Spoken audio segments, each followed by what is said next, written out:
Hey guys, tonight we're time travelling straight into the armpit of the Roman Empire, ancient Rome. But don't worry, we're not dealing with emperors in gold bathtubs or gladiators juicing on olive oil.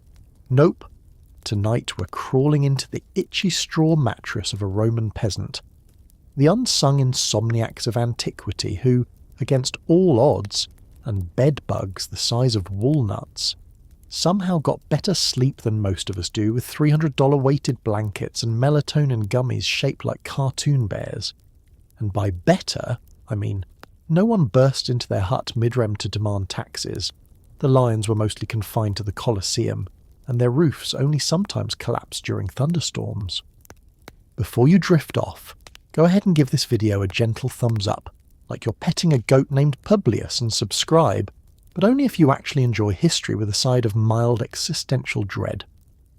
Drop a comment telling me where you're listening from and what ungodly hour it is in your personal empire.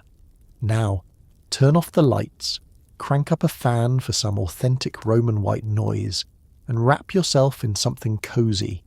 Ideally not a wool tunic someone died in.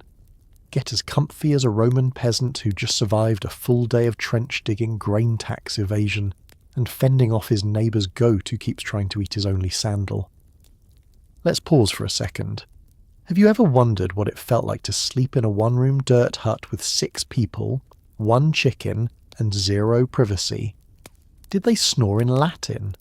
Was there a Roman version of sleep paralysis where you wake up and it's just your cousin Marcus sitting on your chest asking for lentils? And most importantly, how do you rest easy knowing your bedroom is also your kitchen, bathroom and barn, and the pigs already claimed the soft side, and congratulations, you've just woken up in a tiny smoky hut on the edge of the Roman world. The year is 117 CE. You're 27 years old, which means you're basically ancient. Your joints ache, your feet are crusted with more dust than the Appian Way, and the rooster is about to announce the beginning of another absurd, beautiful day. Good luck. Let's get comfortable and absurdly historical. The first thing you notice isn't the sunlight. It's the smell. A confusing mix of stale bread, yesterday's olive oil, and something definitely not listed in any Roman cookbook. You blink awake on a straw mattress, the ancient equivalent of a chiropractic nightmare, as the family rooster launches a full-scale assault on your eardrums. Welcome to the dawn of another gloriously mediocre Roman day. Let's set the scene. The room, if you can call 4 mud brick walls and a wobbly door a room, is already alive with sound. The wind slips in through a gap near the ceiling, carrying the distant shouts of your neighbour Lucius arguing with his donkey. Somewhere near your head, your youngest sibling is having a very animated dream, complete with flailing feet. And of course, the family pig has wedged itself right up against your legs in what it believes is a heartfelt cuddle. There's no such thing as personal space in a Roman peasant hut, unless you count the 5 centimetres between your nose and the rough plaster wall. Your straw mattress, generously described as bed, is more of a suggestion than an actual support system. The straw pokes through the threadbare linen, providing an experience somewhere between acupuncture and getting mugged by a porcupine. Every shift sends up a small puff of dust, which instantly settles in your nose, ensuring your first act of the day is a violent sneeze. Congratulations, you're now wide awake and covered in flecks of ancient straw. If you're lucky, you'll only need to extract 1 or 2 splinters from your thigh before breakfast. The early Roman morning has its own soundtrack. Forget gentle bird song. What you get is the relentless crowing of a rooster, determined to win a shouting match with the neighbours, punctuated by the heavy sigh of a cow and the enthusiastic munching of a goat gnawing on what's left of the family broom. The walls do nothing to muffle sound, so you get a bonus symphony. The rhythmic clank of someone hauling water from the communal well, your aunt's hacking cough, and the unmistakable squawk of someone stepping on a chicken. It's like living inside a livestock radio station, only with more feathers and fewer commercials. The air inside is thick, not just with smells, but with the collective exhalations of a dozen bodies and 1 or 2 very opinionated animals. Last night's fire has burned down to embers, leaving the hut chilly and full of the faint aroma of half-cooked lentils. You can see your breath, which means it's time to get up, stoke the fire and possibly trip over your uncle, who is somehow still asleep in the middle of the floor, wrapped in what used to be a respectable cloak. Rolling out of bed is not so much a graceful transition as it is a cautious negotiation with gravity. You untangle yourself from your tunic-turned sleepwear, which has adhered to your body in new and interesting ways overnight. Your knees creak, your back cracks, and you're pretty sure you slept on a rock that wasn't there last night.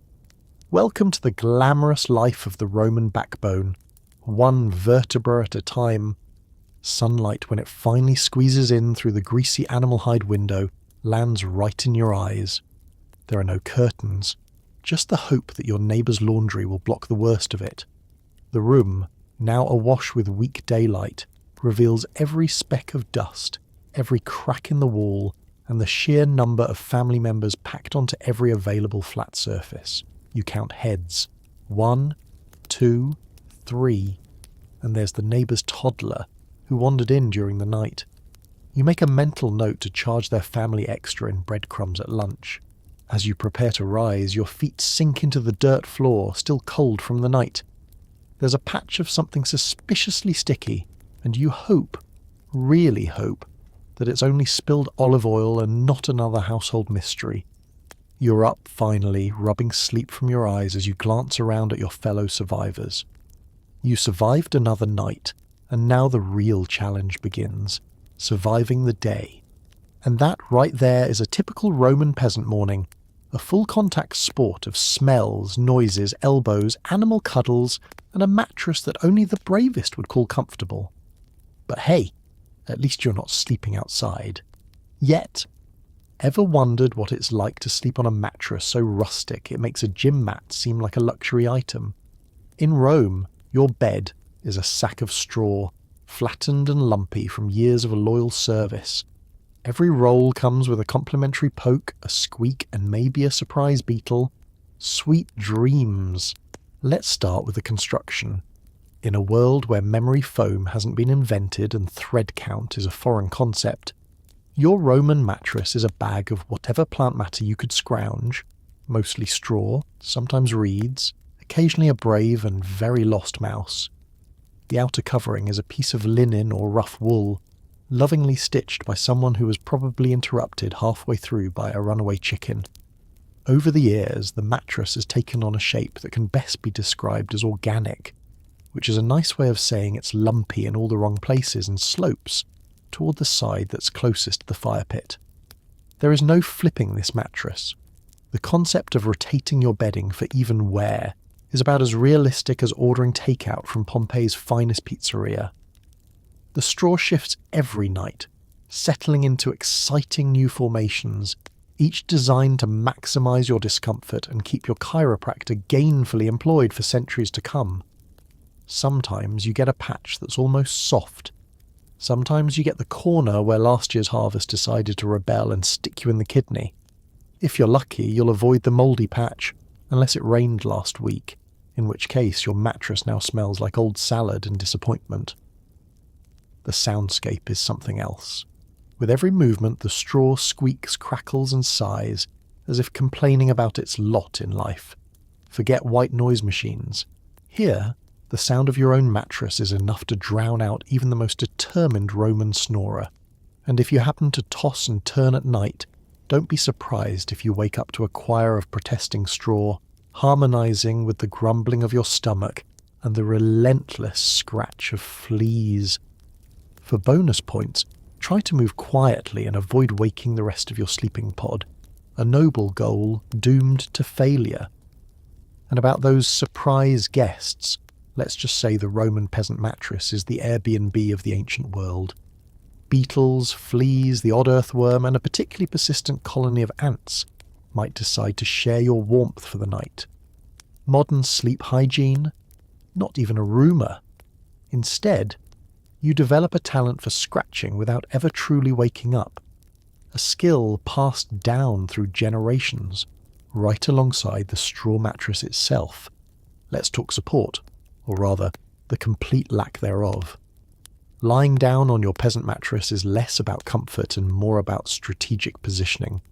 You learn to angle your hips just so, hoping to dodge the lump that feels suspiciously like a petrified carrot.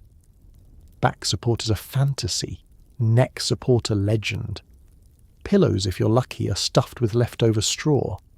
Otherwise you use a folded cloak, your own arm, or in extreme cases the family cat. And yet, despite all this, your mattress is precious. Straw isn't free, and every year you and your family scrape together what you can after the harvest, stuffing new life into the same battered sack. Changing out the straw is a family event. Everyone gathers around, children darting in to steal the cleanest bits for their own nests, while adults grumble about how last year's mattress really wasn't so bad. Afterward, there's a brief window of something approaching comfort, a golden hour before the new straw settles into its favourite sharp angles. Compared to modern beds, the Roman peasant mattress is, well, it's not even a competition. There's no hypoallergenic cover, no springs, no guarantee of finding the cool side. But for all its flaws, it gets the job done. At the end of a long day of labour, you collapse into your crunchy nest, grateful for anything that keeps you off the cold, hard ground. And when you wake up with a straw imprint on your cheek, a stiff neck, and a fresh appreciation for 21st century mattress ads, just remember, in ancient Rome, this was living the dream, or at least living the least pokey nightmare available. Privacy is for senators and philosophers. In your hut, it's all about togetherness, parents, children, an honorary cousin, a semi-retired goat, and if you're unlucky, a temple mouse or two. Sleep is less an individual sport, more a snoring, twitching team exercise. Picture this. You're ready for bed, which really just means rolling onto the least lumpy part of the communal straw mattress and accepting your fate. Forget the king-size bed. Try kingdom-sized. You share it with every branch of the family tree plus any animal that wandered in before sundown. There's a logic to the sleeping arrangement. The youngest and oldest go in the middle, safe from drafts and the occasional elbow jab. The sturdiest family members take the outside, brave human shields against both cold air and rogue hooves. Getting settled is a team effort. Squeeze in too quickly, and you might send your sister tumbling into the hearth ashes.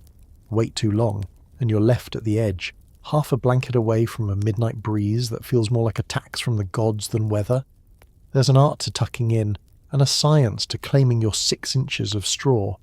If you think musical chairs is stressful, you've clearly never tried musical mattress with 3 generations of Romans and a pig with boundary issues. And about the animals, yes, they're invited. In the cold months, you want as much body heat as possible, no matter the source. The family goat, now considered semi-retired after a brief but glorious cheese-making career, likes to wedge itself near your feet, radiating warmth and a certain barnyard perfume. Chickens roost in the rafters, occasionally dropping blessings onto the bedding below, while the family dog acts as an alarm system, blanket thief, and midnight bed hog all in one. If the cow makes it inside, not recommended but sometimes inevitable, you just hope she stays asleep and doesn't decide to chew cud directly onto your pillow. This communal chaos is the only way to make it through the night. Forget modern ideas of personal space, or don't touch my side of the bed. Here, everyone is fair game for a midnight leg over, an accidental kick, or a cousin's foot poking your ribs. If someone snores, everyone gets to experience it. If someone talks in their sleep, the entire hut gets a new plot twist to dream about. Arguments break out over who gets the good blanket, which, spoiler alert, is equally threadbare on both sides. And if anyone dares to move too much in their sleep, it's a domino effect. One restless turn, and half the family is groaning, the goat is up, and the dog has taken your spot. Again. Sometimes, sleep is interrupted by more than just elbows and snoring. Temple mice, revered, feared, or just ignored depending on family superstition, might scamper over your toes. Some folks whisper it's a sign from the gods, while others know it's just another hungry rodent looking for a stray lentil. Either way, There's not much you can do but tuck your toes under your tunic and hope for divine mercy. But there's an upside to this sardine situation. Warmth. All those bodies, human and animal alike, create a mini oven under the ragged blankets. The coldest winter nights become survivable, and the family bonds, whether you like it or not, become tighter. Storytelling happens here in the dark. Tales of gods and monsters, gossip about neighbours, and the occasional exaggerated account of how Uncle Marcus once fought off a wolf. It was probably just a large angry sheepdog. The mattress may be lumpy, but the company is memorable. Modern sleepers might shudder at the thought, but in the world of Roman peasants, togetherness is survival. The ancient wisdom is simple. Alone you freeze, together you snore. By morning, you'll be tangled in a heap of relatives and livestock, but at least you'll be alive, mostly rested, and maybe only slightly trampled. And if you wake up to find the family goat drooling on your feet, just remember, it's all part of history's original slumber party. Heating is for patricians. Your winter survival plan: pile on whatever fabric, animal hides, and occasionally small relatives you can find. Layers upon layers turn you into a sentient ravioli. If the ravioli snored and worried about tax collectors. The first thing you need to know about Roman peasant heating technology is that there isn't any. Forget underfloor heating, radiators, or even a solid fireplace.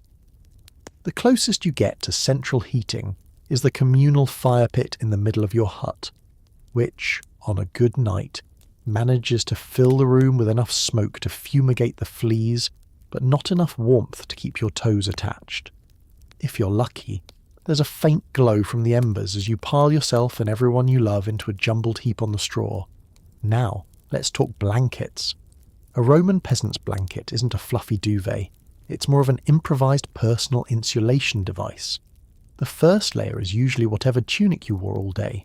Yes, it's crusty, probably damp, and definitely home to at least 3 different types of grain, but at least it's yours. Next, you reach for the family's communal blanket, a term applied generously to a patchwork of wool, linen, and the odd bit of fraying sailcloth. There's always a dispute over who gets which corner. Possession is 9/10 of the law, and 10/10 of staying alive through the night. If you're feeling fancy, you might have an actual animal hide, usually sheep or goat, sometimes with a bit of fur still stubbornly clinging on. The best hides are coveted family heirlooms, passed down for generations and featuring a lingering aroma that would make even the most forgiving nose reconsider its life choices. On the coldest nights, you stack every available covering on top, including damp cloaks, half-darned socks, and occasionally a cousin who lost the musical mattress game and now serves as both blanket and foot warmer. The layering process is equal parts science and survival instinct. You learn quickly. Heaviest layers on the outside, softest, least scratchy, close to your skin. Small children and elderly relatives get tucked in the middle, like the gooey centre of the ravioli, shielded from the drafts that whistle in through the gaps in the door and the spaces between the roof thatch. The goal is maximum warmth with minimum exposure. Think Roman burrito, but less delicious and much more likely to contain a chicken. As you all settle in, there's a brief window where everyone tries to get comfortable. Arms are tucked, legs are strategically overlapped, and heads burrow into the communal mass. The fire flickers, offering just enough light to spot the holes in your blanket, and not enough to see who stole your share. Someone inevitably complains about cold feet, sparking a flurry of repositioning, rearranging, and, if you're lucky, a warm spot courtesy of the dog curled up at the bottom of the bed. Of course, this system isn't perfect. The combined weight of 5 blankets, 3 tunics, 2 cousins, and a goat is enough to keep you pinned down, unable to roll over or escape should a draft slip in. The room smells distinctly of damp wool, sweaty humanity, and the ever-present undertone of livestock. If you manage to stay warm, congratulations.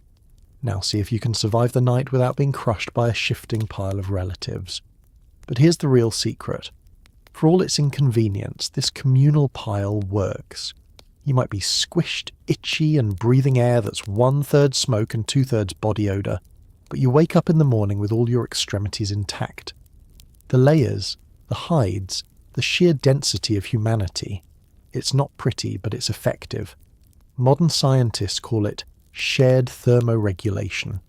Roman peasants just called it Tuesday. So next time you shiver under your modern comforter, spare a thought for your ancient ancestors. They didn't have central heating, but they had blanket science. A beautiful, chaotic symphony of cloth, fur, elbows, and snoring that kept them alive through the coldest Roman winters. It might not look elegant, but hey, nobody ever froze to death wrapped in 5 blankets and a sheep. Who needs goose feathers when you have a sturdy wooden block? Roman pillows are less about comfort and more about neck discipline. You might wake up refreshed, or you might wake up unable to look left for 3 days. Welcome to the Roman peasant approach to sleep support, a world where soft and squishy is a luxury reserved for people with columns in their houses and mosaics on their floors. For everyone else, the pillow is a study in creative disappointment. The most common option is a block of wood, smooth on the sides and questionably clean, perched next to your straw mattress like a silent threat. If you think this is some ancient misunderstanding about ergonomics, think again. Romans genuinely believed a firm headrest was healthy. Apparently neck pain was a sign of character building. Some households get fancy and wrap their wooden pillow in an old rag, maybe a thin slice of wool, or for the family that's really showing off, a bit of goat hide.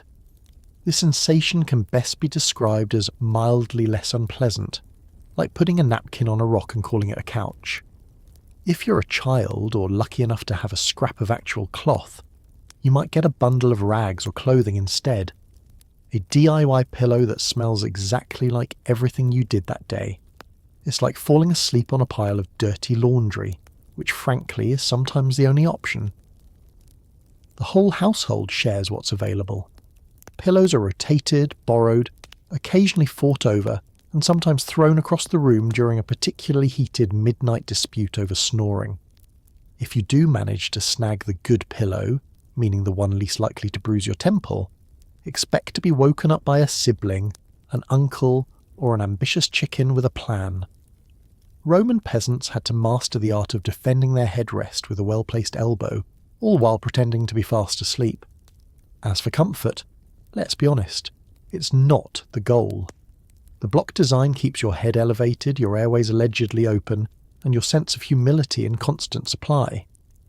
After a few nights, you might find your neck growing stronger, or at least you'll become very skilled at stretching out cricks in the morning. Ancient medical advice claimed that sleeping this way prevented congestion, headaches, and, presumably, happiness. There's even a theory that these blocks made it harder for bugs to crawl into your ears at night. A comforting thought, assuming you weren't already losing sleep over fleas. Dreaming with your head on a Roman pillow is a physical challenge. Roll off in the middle of the night, and you'll be rudely awakened by a surprise meeting with the straw mattress, or, if you're near the edge, the dirt floor. If you stay put, your dreams become a study in creative compromise. Visions of soft, feathery clouds occasionally interrupted by a sudden, jarring awareness that your head has gone numb. On a good morning, you wake up able to look both ways before crossing the forum. On a bad morning, you spend breakfast craning your whole torso just to see your neighbour. Sometimes the block pillow is also a status symbol. If your family has a decorated headrest, a few carved lines, a chipped design, expect to show it off at every opportunity. Behold our pillow, handcrafted probably by accident during that winter when nobody could leave the hut. In the background, your grandmother mutters that in her day, pillows were just extra straw. Nobody believes her, but everyone pretends out of respect for tradition, and a healthy fear of her walking stick. Despite all this, the Roman headrest tradition persists. Why? Because like everything else in peasant life, you make do with what you have. There's a certain pride in surviving the night with your vertebrae intact. The family pillow might be rock hard, questionably clean, and the source of at least 3 awkward conversations per week, but it's yours. So tonight, as you sink into your modern pillow top, just remember, Your Roman ancestors would be impressed by your luxurious fluff, but also slightly concerned for your moral character. After all, nothing builds resilience or neck muscles like pillow talk, Roman edition, sleep tight, and don't let the headrest hit you on the way to dreamland. Forget white noise machines. Your soundtrack is rustic.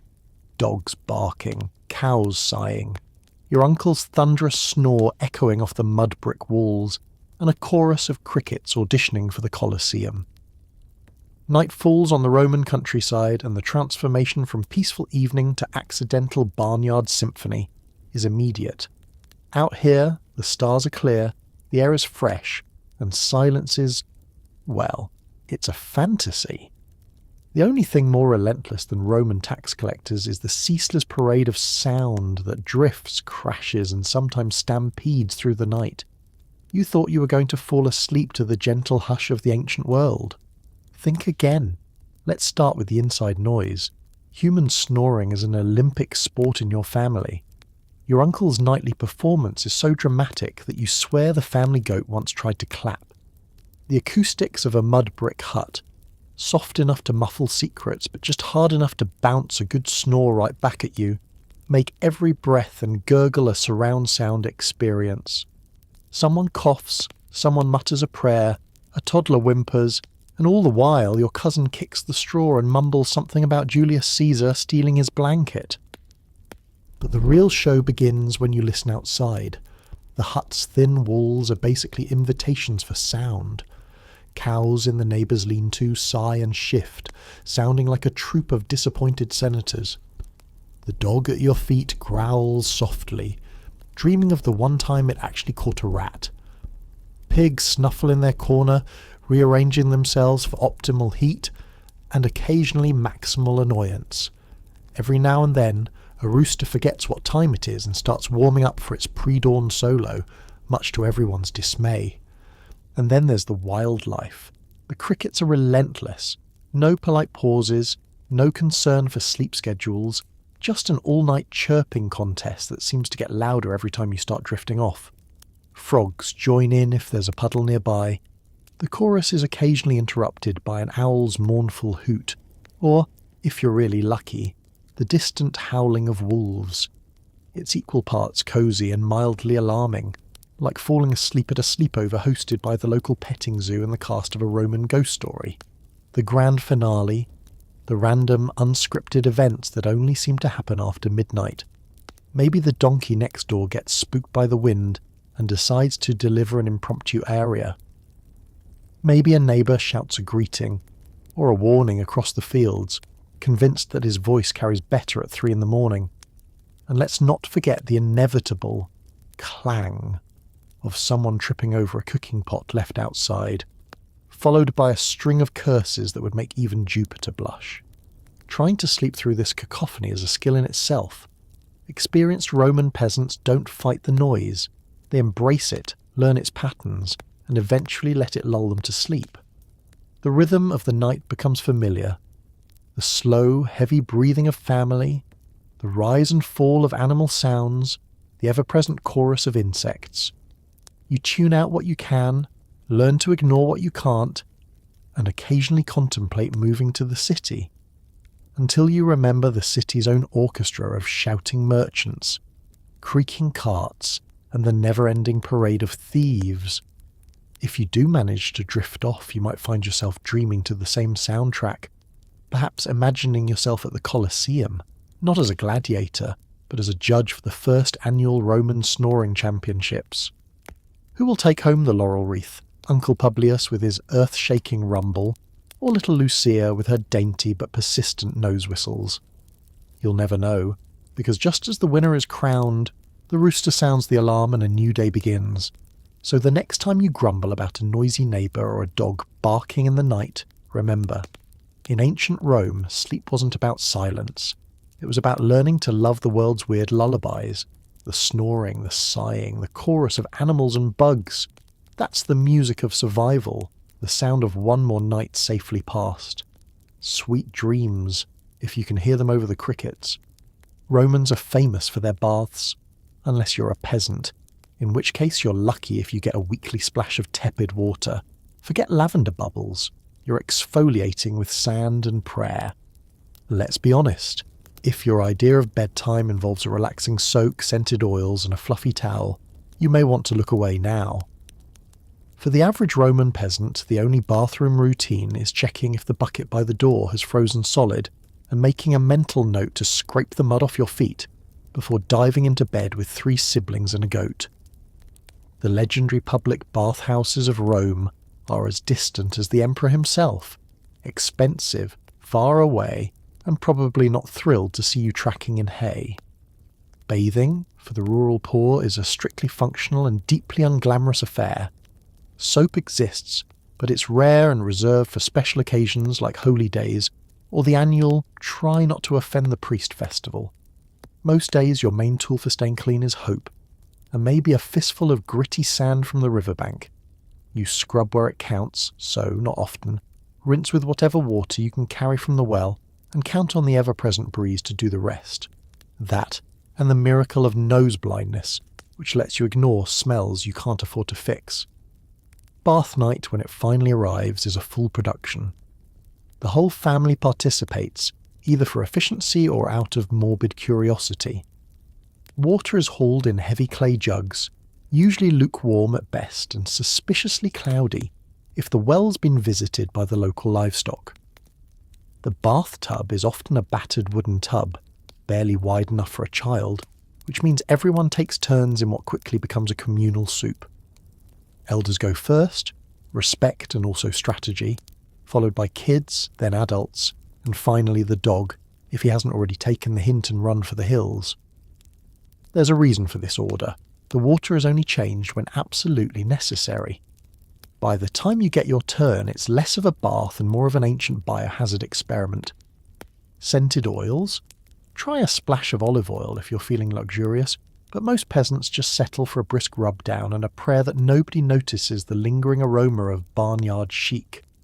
Exfoliation, Roman style, is less about scrubs and more about scraping mud and sweat with a blunt knife. Or, if you're desperate, a broken roof tile.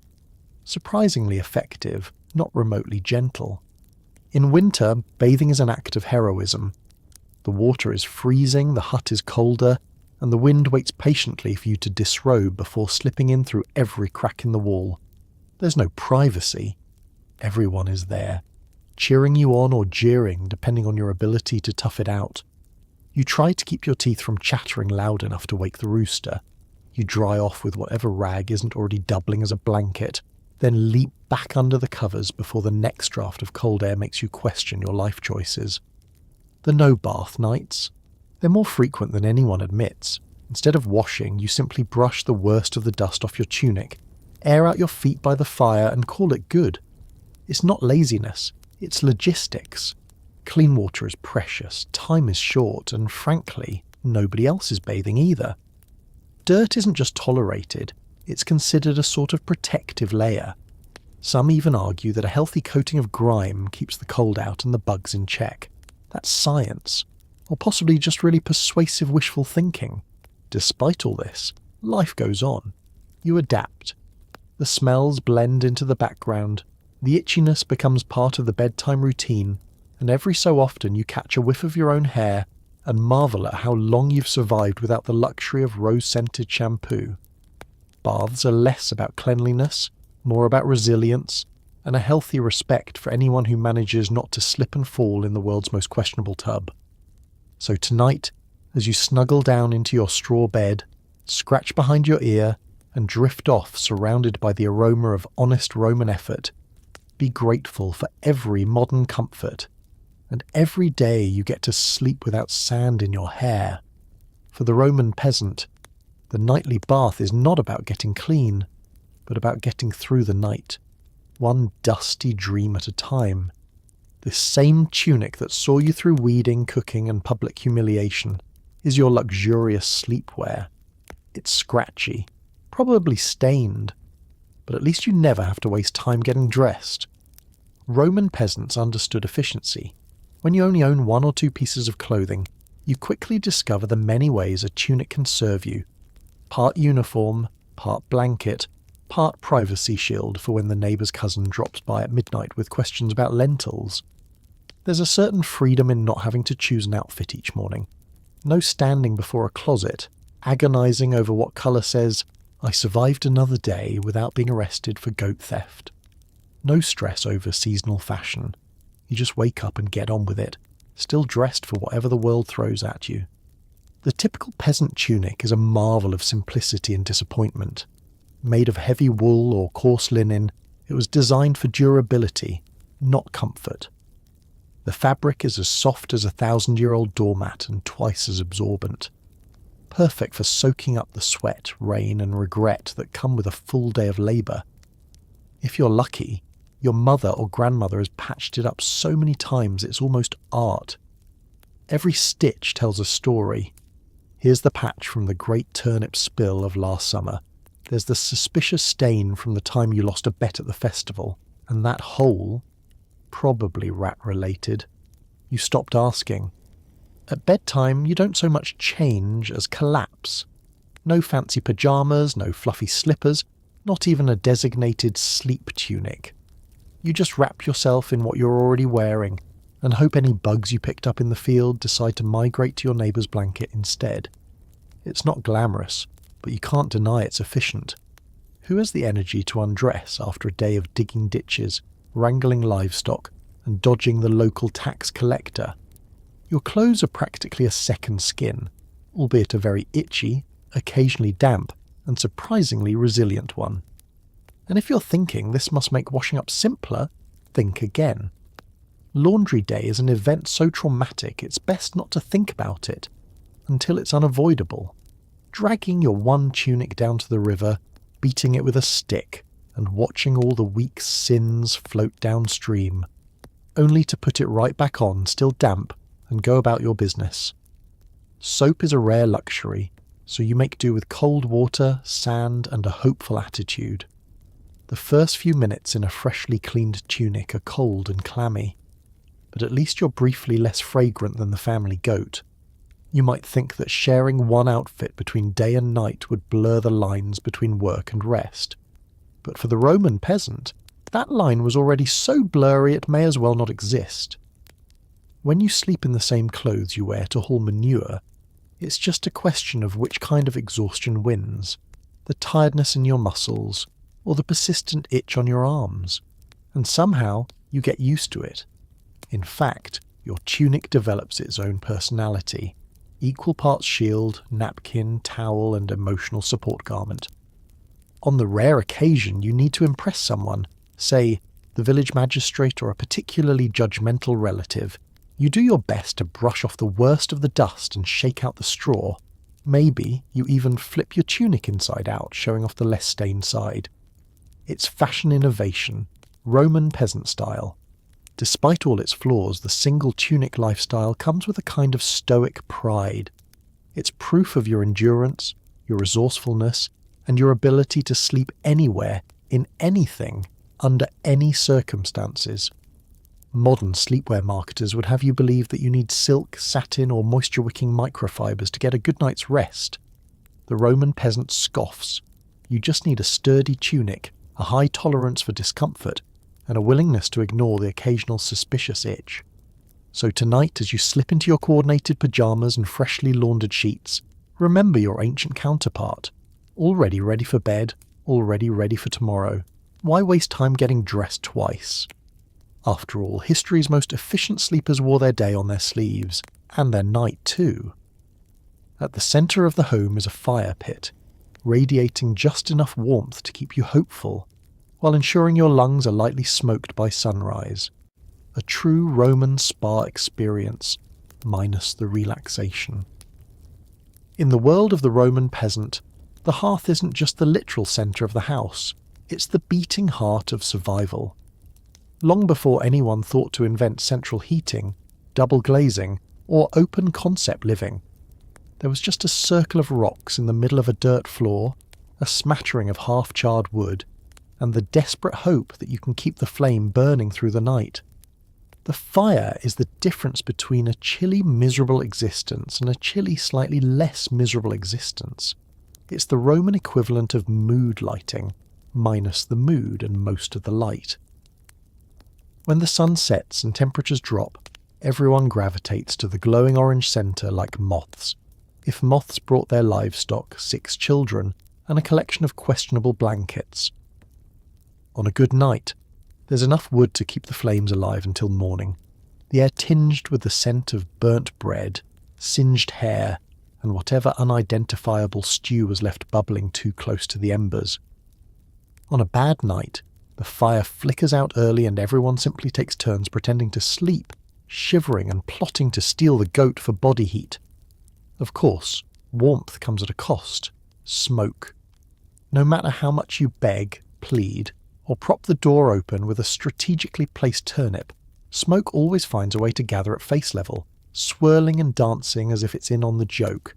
There's a single hole punched through the thatched roof, which is meant to serve as a chimney, but mostly serves as a reminder that Roman engineering was reserved for aqueducts, not peasant houses. By midnight, your hut smells like a poorly run barbecue. Your eyes are red, and you've acquired a hacking cough that would impress even the most jaded gladiator. But the hearth is more than just heat, and minor lung damage. It's where all the good stuff happens. The day's bread is baked here, if you're lucky enough to have flour. The stew pot bubbles away, slowly transforming whatever scraps and foraged greens you scrounged into something that could almost be called dinner. It's the gathering place for stories, gossip, and the world's worst knock-knock jokes. Children roast acorns or stare into the flames, and parents discuss harvests, taxes, and which local deity they forgot to appease this week. In winter, the entire household clusters as close as possible to the fire. The bravest sit on the outer edges, keeping watch for stray sparks or determined mice. On truly cold nights, arguments break out over firewood allocation. Everyone insists they were the last to stoke the coals, and accusations fly faster than embers. Occasionally someone miscalculates and ends up singeing their tunic, or worse, waking up the dog, who will now demand prime hearth real estate for the next month. The hearth is also the world's earliest nightlight. Shadows flicker on mud brick walls, strange shapes leaping with every shift of the fire. Is that a godly apparition, or just your uncle's lumpy silhouette? Hard to say. Superstitious whispers fill the air. The hearth is sacred, a place for offerings to household spirits, and if you're superstitious, a line of salt to keep out anything that goes bump in the night. Sometimes you toss a crumb or two into the fire, half for luck, half for the hope the smoke will finally clear. By sunrise you're warmish, a little sleep-deprived, and sporting the distinct scent of campfire chic. Your lungs may not thank you, but your toes are still attached, and for a Roman peasant, that's a win.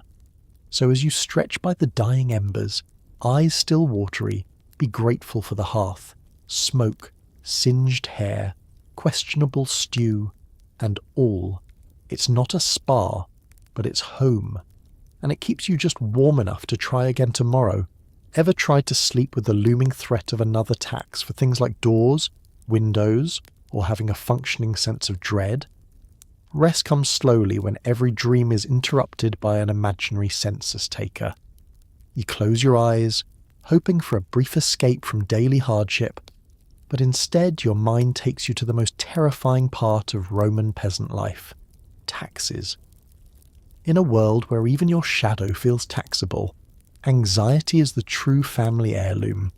Forget haunted houses. Try haunted ledgers, the real reason nobody gets a good night's sleep in the ancient world. The Romans were famously creative with their taxes. They could tax anything: property, land, produce, livestock, salt, wine, olive oil, hearths, grain, wells, fruit trees, beards, yes, beards, and even the right to use a public road. Owning a door, that's a tax. Prefer windows? More taxes. Is your roof too pointy? That might be an extra fee. You start to see why Roman architecture leaned heavily toward just a hole in the wall. In your dreams, the taxman is always knocking, never bringing cookies, and always ready with a new parchment and a bill. You toss and turn as visions of census takers parade through your head. These aren't kindly accountants. They're bureaucratic boogeymen with excellent hearing and no sense of humour. They appear at dawn, papyrus in hand, ready to count every chicken, sheep and confused cousin under your roof.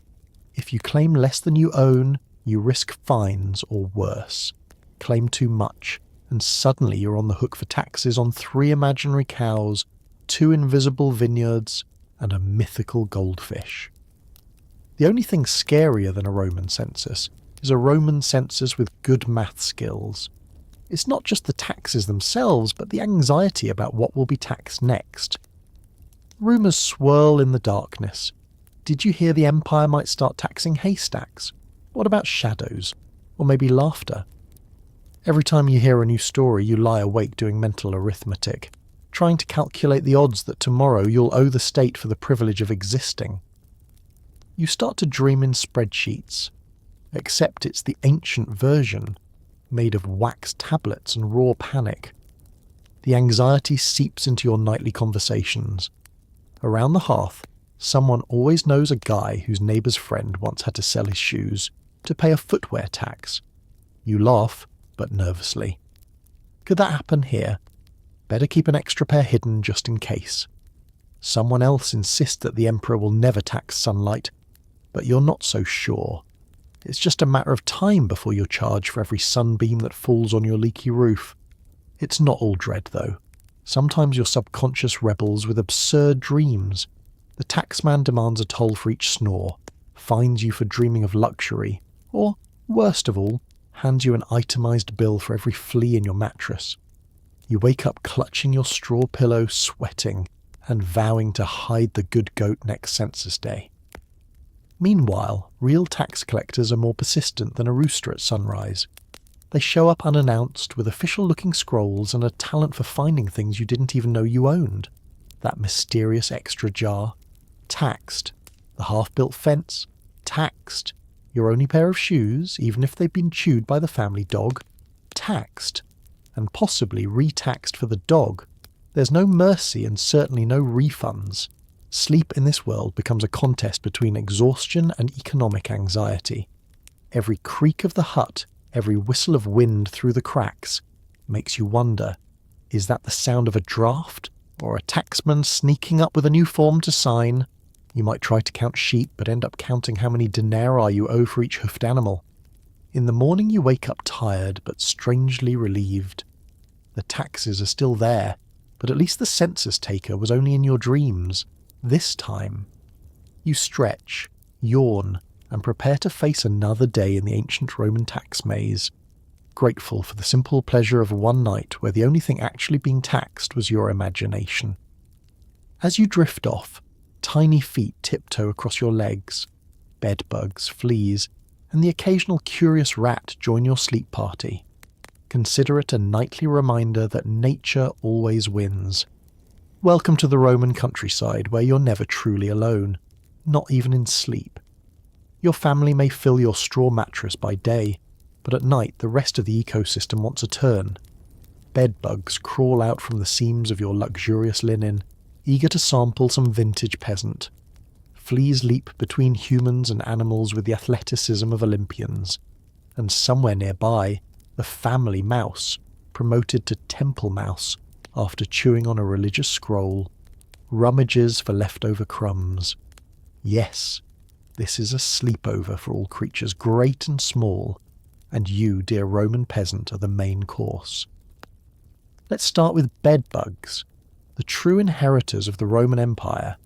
Each night, they stage a coordinated assault, emerging from the depths of your straw-stuffed bedding. You try to scratch discreetly, but it's a losing battle. Some nights you consider dousing yourself in olive oil just to make yourself less appetizing, but that would require using precious oil, and besides, the bugs seem to appreciate a little seasoning. Instead, you accept your fate and try to perfect the ancient art of scratching without waking your siblings, or the goat who's known for its grumpy midnight bleats. Fleas are a communal experience. They don't discriminate. If you have blood, you're on the menu. It doesn't matter how many times you shake out your tunic or beat the mattress with a stick. You are always outnumbered. The bites itch in places you didn't know you had, and the only ointment available is hope. Meanwhile, every so often you spot your little brother hunched over in the corner, competing to see who can catch the most fleas and launch them into the fire, a form of entertainment that's equal parts horrifying and cathartic. Then there's the rodents. Mice and rats treat your home like a buffet and your bed like a shortcut. Some nights you're startled awake by the soft, ticklish scurry of little feet across your blanket, only to realise it's not a ghost. It's dinner's revenge. You tell yourself they're good luck, or at least spiritual if they've chewed on anything remotely holy. But deep down you know they're just after the crumbs in your straw, and sometimes, if you're very unlucky, a rat will decide your toes are an obstacle to be hurdled. You tell yourself it's a sign from the gods, but mostly it's just a sign to tuck your feet deeper under the covers. Of course, livestock also brings its own array of smaller hitchhikers, lice, ticks, and the dreaded barn spider. At some point you stop wondering why you itch, and start marvelling at the resilience of all things tiny and persistent. Bath night might give you a day or two of reprieve, but soon enough the bugs reclaim their territory. Ancient remedies, ashes, vinegar, prayers to minor household gods, might work for a night or two, but the critters are always waiting, always hungry, always winning. Despite the nightly parade of pests, sleep still happens. The trick is accepting the invasion with a kind of stoic humour. You swap stories at breakfast, whose bites are the worst, who found a beetle in their bread, which relative screamed the loudest at the sight of a mouse. Fleas become a measure of status. The more bites, the more popular, and chasing bugs becomes both sport and bonding activity. Some mornings you're half asleep, half covered in welts, but fully convinced that at least you're not alone. So as you scratch your way into another day, remember, in the great battle between human and pest, it's not about winning. It's about surviving together. Every bite, every scurry, every ticklish rat is just another chapter in the endless itchy saga of Roman peasant life. A humble reminder that sometimes nature really does get the last laugh. Imagine the earthy, comforting scent of dirt. Now add sweat, old cheese, livestock, and a generous dash of desperation. That's the signature scent wafting through your dreams. As night falls on your humble Roman hut, the air thickens with a perfume no apothecary could bottle. Forget sandalwood or bergamot. The true fragrance of the Roman countryside is brewed from hours of toil, weeks of unwashed tunics, and a rotating cast of animals that never quite get the hang of personal hygiene. Even the most optimistic nose must eventually surrender to the onslaught. Let's begin with the basics, the dirt floor. Even if you sweep using a bundle of twigs that's barely holding itself together, the earth is always there, waiting. Every step raises a small cloud of dust, which settles on every surface, seeps into your bedding, and paints your skin in a layer of rustic authenticity. Add to this the after effects of a day spent in the fields, and you'll discover the base notes of peasant aroma, sweaty feet and sun-baked humanity. The livestock make their contributions early and often. Chickens roost overhead, occasionally letting a little something drop onto the floor below, or, if you're unlucky, onto your mattress. The goat, currently moonlighting as a space heater at the end of the bed, adds a powerful tang reminiscent of sour milk and old wool. Cows shuffle in their corner, each snort infusing the air with a faint but persistent barnyard funk. The family dog, damp from his last adventure in the well, shakes off by the hearth, generously distributing odour-wet animal. But let's not overlook the dairy products. Peasants love their cheese, not because it smells good, but because it's what they have. Stored in a cool corner in a well-ventilated basket, which means somewhere not already claimed by mould, the cheese matures rapidly. By bedtime, its sharp aroma wafts through the hut, mingling with the sweet notes of last week's spilled ale and the unidentifiable tang of something fermenting quietly in a corner jar. It's the world's most exclusive and most accidental cheese tasting. Sweat, of course, is the constant companion of every working Roman. You wash when you can, but mostly you make peace with it. After a day spent labouring under the sun or hunched over a smoky fire, your clothes are a living record of every movement, every meal, and every missed bath. You could try to air things out, but open windows are more fantasy than fact, and the only breeze comes from the gaps in the walls, hardly enough to freshen anything. Desperation is the final, invisible ingredient. It's in the way your neighbour's breath hangs in the air after he's spent all afternoon arguing with his donkey. It's in the sour tang of fear, as you wonder if the roof will leak again tonight, or if the tax collector will show up before breakfast. It's in the nervous sweat as you try to keep the fire burning without setting the house on fire again. Desperation might not have a smell in the modern world, but in the ancient one it's as real as any goat. Despite the powerful mix, you adapt. After a while, you barely notice the layers of aroma. Your nose goes on strike, or maybe just gives up entirely. The smells become oddly comforting, a sign you're still home, still surrounded by family, still surviving. Occasionally a new scent wafts in, fresh bread if you're lucky, or the sharper tang of a neighbour's experiment with pickled onions if you're not. It's the one constant in a life full of change. Every night the smells remind you of who you are, where you live, and what you've endured. So as you drift off, head buried in a straw-stuffed pillow and dreams tinged with barnyard chic, be grateful for modern deodorant, air freshener, and windows. For the Roman peasant, sleep is a nightly journey through a landscape of scent, equal parts challenge and comfort, and a reminder that sometimes you really can get used to anything. If you can't sleep, just count the chickens roosting in the rafters, or don't, because one of them is definitely plotting revenge for last week's omelette. Forget counting sheep on some idyllic rolling hillside. Here, in your Roman peasant hut, the only livestock within view are the chickens, and their less pastoral dreamscape, more anarchic rooftop squatters. Above your head, a row of hens cluck softly in their sleep, each jostling for the best spot on the creaky wooden beam. You think maybe if you count them, 1, 2, 3, 7, you'll drift off. But halfway through, a hen shifts dramatically and you lose count. Was that the speckled one or the neighbour's renegade rooster making a cameo? The real problem is these chickens are never fully asleep. At least one has a vendetta. It mutters menacingly every time you roll over. You remember, with a pang of guilt and an anxious glance upward, the omelette incident, a few eggs gone, missing, and a very public breakfast that did not go unnoticed. Now, you're convinced that the chickens are plotting retribution.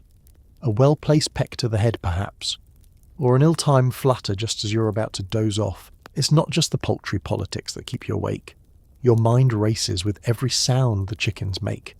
A flutter of wings means someone's lost their spot and is now crash-landing into a sibling. A sudden cluck might mean a mouse has been spotted, or maybe they've just remembered your questionable culinary choices. In the darkness, even the softest cluck becomes a thunderous accusation. If you're not busy counting chickens, you're trying to outsmart insomnia in other ways. You try to focus on the rhythm of your own breathing, but then the goat at your feet lets out a dramatic sigh, reminding you that you're not the only insomniac in the hut. You think about getting up to poke the fire, but every movement risks waking the baby, the dog, or, worst of all, your snoring uncle whose idea of nighttime relaxation is telling ghost stories about vengeful barnyard animals. Some nights your insomnia is a team sport. Someone else can't sleep, so they start whispering. Maybe a story, maybe a list of chores for tomorrow, maybe just a low-level complaint about the mattress. The chickens, sensing activity, stir again, and the counting resumes, this time accompanied by the background soundtrack of a hut full of people who've spent the whole day being tired and are now inexplicably, collectively wide awake. The air doesn't help. It's heavy with the scent of sweat, straw, and a faint whiff of desperation. Every draft from the loose roof tiles brings in another wave of night sounds. Crickets chirping, distant dogs barking, the odd cart rattling by on the road outside. But nothing drowns out the persistent low murmurs from the rafters. In the battle of sleep versus poultry, the chickens almost always win. Eventually you give up on counting and start making bargains with the universe. If you fall asleep in the next 5 minutes, you promise not to grumble about tomorrow's chores. If the chickens let you rest, you'll sneak them extra scraps in the morning. You mutter silent apologies for every egg you ever took without asking. The chickens, unmoved, continue their soft, menacing chorus. But here's the thing. Sometimes in the slow, absurd ritual of trying to outwit your own mind and the ever-watchful chickens, you drift off anyway. The last thing you remember is the gentle sway of the rafters, the warmth of too many bodies pressed close together, and the steady, indignant clucking overhead. Sleep comes quietly, almost sneakily, in between all the squawks and guilt. So if you ever find yourself struggling with insomnia, forget modern sleep apps and soothing whale sounds. Just picture a rafter full of judgmental Roman chickens and see how long you last. Odds are you'll be out cold before they run out of reasons to keep you awake. You close your eyes and dream of marble floors, silk sheets, and never having to share a blanket with a sheep again. Alas, tomorrow it's back to the straw. Nighttime is the only part of the day when a Roman peasant gets to taste luxury, even if only in their imagination. As your back complains and your elbow goes numb from its nightly duel with a stray straw stalk, you let your mind wander far beyond your smoky, crowded hut. There, in your personal dream forum, everything is clean, silent, and suspiciously free of livestock. Welcome to the most exclusive club in Rome, your fantasy villa. In your dreams, the floor is polished marble, cool and smooth beneath your feet. Your bed is not a lumpy sack of questionable straw, but a decadent platform carved by the city's finest artisans, covered in sheets that feel like a gentle breeze and smell of actual flowers instead of last week's stew. The blanket is heavy, but not with siblings or goats, just the perfect weight for cosy comfort. There's a pillow, an actual soft pillow, and not a block of wood that doubles as a blunt weapon in midnight family disputes. In these nocturnal reveries, you're not jostling for space on a communal mattress. You have your own room, maybe two, and each is blissfully free of random cousins, chickens, and the family dog who insists on sleeping horizontally. There's no need to elbow for elbow room, no sudden interruptions from a rooster's midnight existential crisis. Just peace, quiet, and the delicate sound of nothing at all. Every now and then your subconscious gets ambitious. Maybe you dream of a bath before bed, an endless pool of warm water scented with oils and petals, not a bucket of cold disappointment and communal soap. You slip between those imaginary silk sheets, clean for once, and sigh with satisfaction. The dream forum even has servants, their only job to bring you honeyed cakes and make sure your pillow is always fluffed to optimal neck angle. One even offers you a warm drink, no gritty sediment at the bottom, no surprise flavour of barnyard. Reality, of course, is never far away. Even in your deepest sleep, the straw pokes you back, a chicken shuffles above, and the sound of your little brother's heroic snoring drifts in. Still, for a few precious minutes, you drift in a world where luxury is normal, and bedtime is something to look forward to. You can almost taste the air. Clean, cool, with not a hint of desperation or dairy. But as the night drags on and the fire in the hearth dims to a faint glow, dreams take a turn. Sometimes you worry. What if you forget your roots? What if you're called before the gods for being too soft? You imagine Jupiter himself frowning as you lounge in your imaginary luxury, asking where you left your humility. In response, your dream self bravely gets up and checks the stables. Even in fantasy, you're never off duty. And so, by dawn you begin to stir. Reality tugs at you. The unmistakable aroma of old cheese, the rough nudge of the dog demanding a spot, the quiet chaos of morning in a hut that never really sleeps. You roll over, a tangle of tunic and limbs, and blink away the memory of the marble floors, silk sheets, and solitary bed. But here's the secret. Those dreams, as fleeting as they are, matter. They give you something to laugh about around the breakfast fire. A story of how you almost became a senator, how you nearly dined with Augustus, how you slept undisturbed on clouds. Your friends and family tease you, but they all have their own forum dreams, their own moments of private luxury and gentle escape.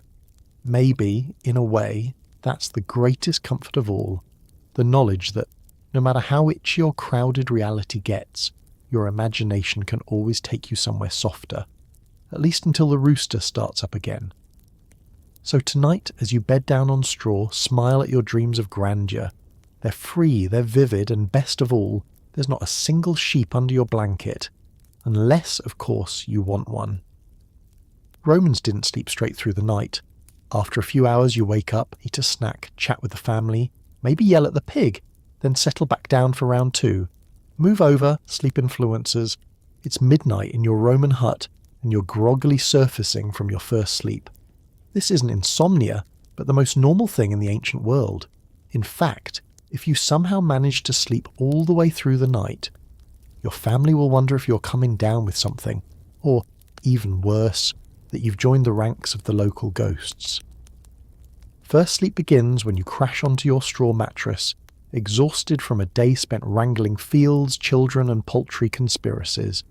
The hut is packed with relatives, animals, and the occasional bedbug. The sounds of the night, snoring, crackling embers, a goat chewing thoughtfully, create the background score. For a few hours you rest deeply, undisturbed except for the odd chicken's dramatic fall from the rafters, or your uncle's legendary sleep-talking. No, I don't want more turnips, thank you, Jupiter. But then, as if on cue, you're awake. The fire in the centre has burned low, and the darkness in the hut is thick and complete. Perfect for existential reflection, or a quick inventory of all the itches you acquired during round 1. This is the ancient version of a 2 a.m. scroll through your phone, except instead of Instagram you have family time.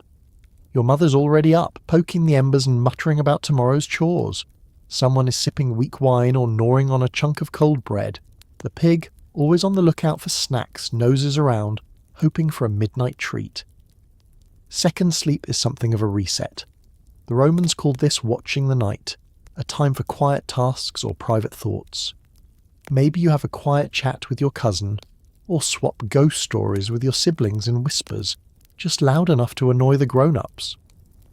Some adults might use the time for, let's call it marital business, since with the kids mostly dozing and the animals distracted, privacy levels are at their nightly peak.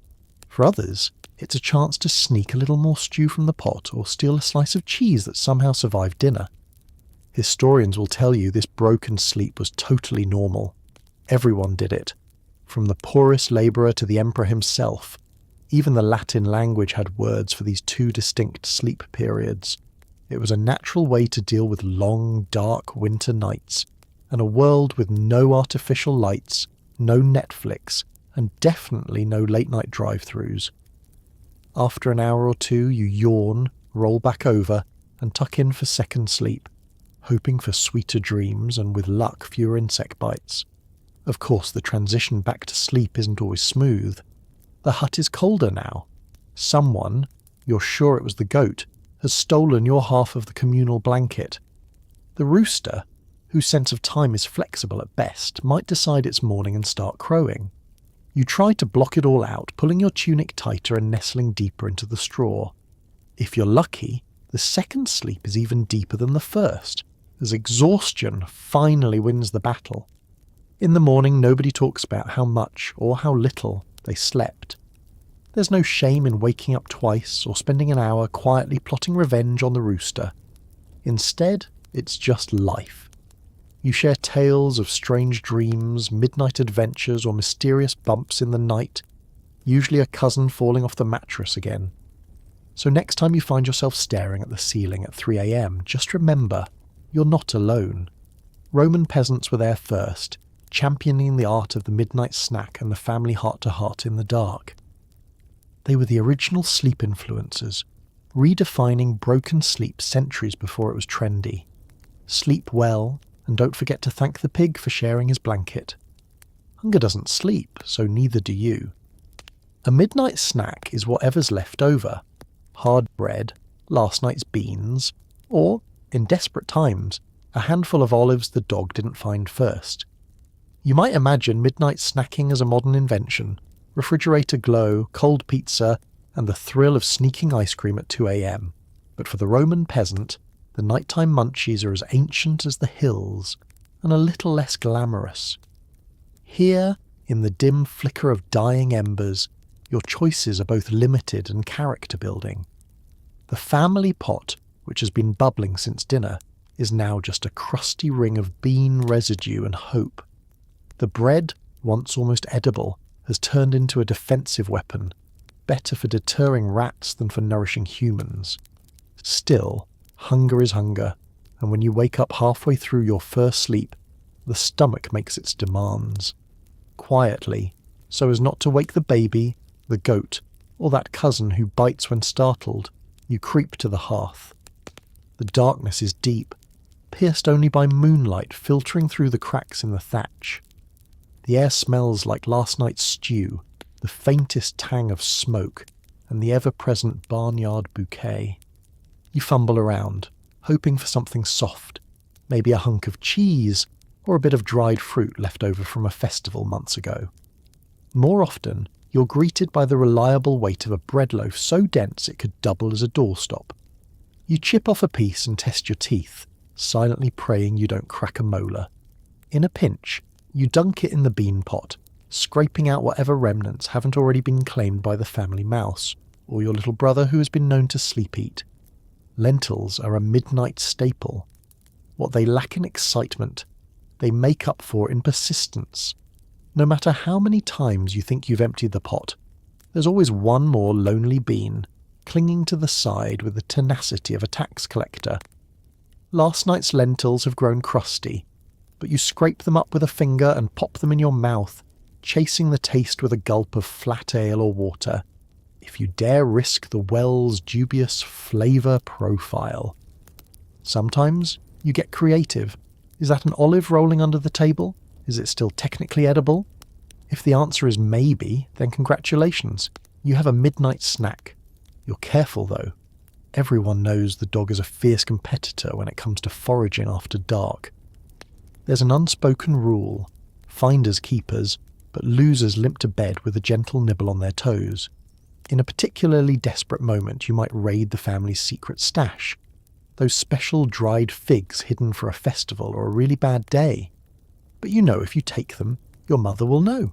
She always knows.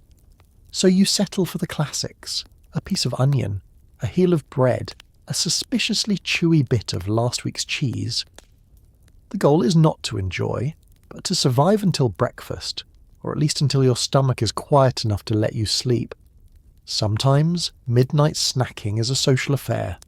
You're not the only one awake, and soon someone else shuffles over, clutching their own chunk of stale bread. You exchange knowing looks, a silent bond of shared hardship and empty cupboards. If you're lucky, there's a bit of communal laughter, a whispered story, or even an impromptu negotiation about who gets the last bean. And if you're still hungry, well, there's always tomorrow's turnips to look forward to, assuming the pig doesn't get there first. So next time you open your fridge at midnight and sigh over your options, think of your Roman ancestors, eating hard bread in the dark, listening for the sounds of competitors, and mastering the art of surviving the night, one questionable snack at a time. When the Roman sky erupts or your neighbours decide midnight is the perfect time for a marital debate, you do what every sensible peasant does. Pull the blanket over your head and pray to Jupiter for selective deafness. Out in the Roman countryside, the night can turn dramatic in a heartbeat. One moment you're nearly asleep, serenaded by the steady drone of crickets and the soft grumbles of livestock. The next, thunder rattles your mud brick walls and lightning throws ghostly shadows across your dirt floor. If the gods aren't having a party overhead, odds are your neighbours are. And for some reason, every squabble about missing olives or the borrowed goat hits its peak volume around midnight. Thunderstorms are a special kind of chaos in a peasant hut. There's no glass in the windows, just a patch of animal hide or, if you're lucky, a thin wooden shutter that leaks as soon as the rain picks up. Wind howls through the cracks, making your blanket flutter and your straw mattress feel even less inviting. Lightning brightens the room for a split second, just enough to see the terrified expressions of your siblings, and maybe the family goat, who's decided your bed is now its storm bunker. You burrow deeper, squeezing your eyes shut and hoping the fire doesn't sputter out, because everyone knows nothing says Roman hospitality like trying to relight a hearth with numb fingers at 2 a.m, and if the thunder isn't keeping you up, your neighbour's argument probably will. Roman huts aren't known for their soundproofing, and sound travels farther when fueled by righteous indignation and a questionable batch of homemade wine. You catch every detail of the ongoing saga: who forgot to close the chicken coop, who spent too long at the tavern, who's still holding a grudge from Saturnalia 3 years ago. Every family within earshot has an opinion, and by morning so do you. There's an art to surviving these noisy nights. First, you master the ancient skill of blanket fortification, a complicated manoeuvre where you curl into the tightest possible ball, tug the communal blanket over your head, and silently pray no one tries to claim it back. The extra layers don't just keep you warm, they muffle the thunder, the arguments, and the late-night farm animal drama. Next, you learn to synchronize your breathing with the storm. Inhale during the rumble, exhale during the awkward silence that follows the neighbour's accusation. Distraction is a peasant's best friend. If you can't sleep through the noise, you might as well make a game of it. You bet with your siblings on how many times the thunder will strike before someone in the next hut yells, "By Jupiter, will you give it a rest?" Sometimes you tell stories to pass the time, mythical tales of heroes who slept through volcanoes, or personal legends about that one time you managed to nap through a cousin's wedding and a goat stampede. But sometimes, despite your best efforts, sleep simply won't come. That's when the real magic happens. The world slows down, the storm softens, and the argument next door fizzles into a snoring contest. The rain on the roof becomes oddly soothing. You find comfort in the fact that even the most restless night eventually turns into morning. After all, Roman peasants were nothing if not resilient. If you can survive on a diet of turnips, cheese, and hope, you can definitely handle a little weather and a lot of neighbourly drama. So as the thunder fades and your neighbours finally call a truce, probably because someone fell asleep mid-rant, you drift off, blanket tucked tight, dreaming of quieter nights and softer beds. Or at least, a night where the only rumble is your own stomach. And if Jupiter sends another storm your way tomorrow, well, you'll be ready. After all, you've got your blanket, your selective hearing, and centuries of peasant survival instincts to get you through the night, one thunderclap and one neighbourly argument at a time. You're not off duty just because it's dark. The fire needs tending, the chickens are plotting an escape, and rainwater is steadily dripping onto your one dry blanket. Sleep is just another chore you do badly. There's a myth that the world goes quiet at night, but in a Roman peasant hut, darkness only rearranges your to-do list. Sure, you might be horizontal, eyes half closed, pretending to enjoy a little rest. But in reality, every muscle is ready for action. Night chores, those essential tasks that can't wait until dawn, keep everyone on their toes, or at least halfway out of bed. Let's start with the fire. The household hearth isn't just a comfort, it's your lifeline. Let it die, and you'll wake to a hut colder than a tax collector's heart, and possibly filled with livestock who've migrated toward your body heat. So, every few hours, someone, usually whoever lost the blanket tug of war, crawls to the centre of the hut to prod the embers, add a log, or rearrange the smoky mass just enough to keep the room above freezing. The reward? A face full of smoke, singed arm hairs, and the satisfaction of knowing you've bought the family another hour of not freezing. Or at least, not freezing more than usual. Next up, livestock patrol. Chickens may look innocent in the daylight, but after dark they transform into feathery escape artists. Somewhere around midnight, you'll hear the telltale rustle from the rafters or a soft cluck in the dark, your cue that one hen has gotten ideas above her station. It's your job to stumble over, navigate the maze of bodies and straw, and persuade her back into her spot before she leads the others on a moonlit adventure through the neighbour's grain storage. No good deed goes unpunished. Your efforts are rewarded with squawking, flapping, and the suspicious side-eye of a bird who definitely remembers you stole her eggs last week. And then there's the roof. The thatch was probably patched during the last dry spell, but Roman weather is unpredictable and gravity relentless. When the rain comes, it comes straight through the ceiling, pooling in the lowest dip of the roof before finding the one spot on your blanket that's still dry. Your solution? Shift your whole family, plus 2 goats and the dog, 3 inches to the left, grumbling in a sleepy chorus. You place a broken pot under the drip to catch the worst of it, and by morning you'll have enough water for the next round of laundry. Silver linings, if you squint. If you're not dealing with fire, foul, or floods, there's always some smaller emergency. The dog might bark at imaginary bandits, or real ones on a bad night, demanding reassurance. Mice rustle in the grain jar. The wind knocks the shutter loose, and someone has to wedge a stick in the gap before the entire hut gets an impromptu midnight breeze. The night shift is a family affair. Every adult, child, and even the reluctant elderly have a part to play, from patching leaks to soothing a crying baby who's had one too many nightmares about turnips. Sleep, then, is less of a nightly escape and more like a series of short, interrupted naps. Just as you settle back in, legs tangled with your siblings and blanket finally adjusted, you hear the telltale sizzle of a dying fire or the drip, drip, drip of another leak.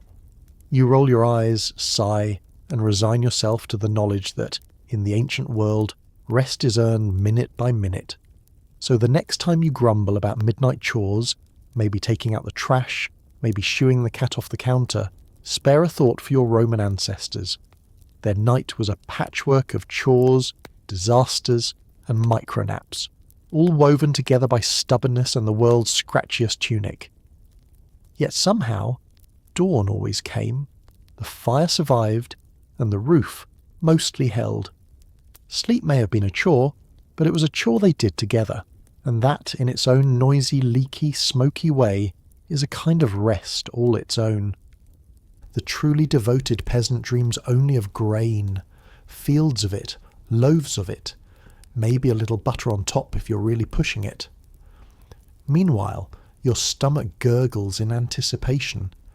Sleep as a Roman peasant is rarely restful, but if there's one thing you can rely on, it's that your dreams will be full of bread. Not just any bread, but the kind that's fluffy, golden, and definitely not cut with sawdust, as the local miller sometimes forgets to mention.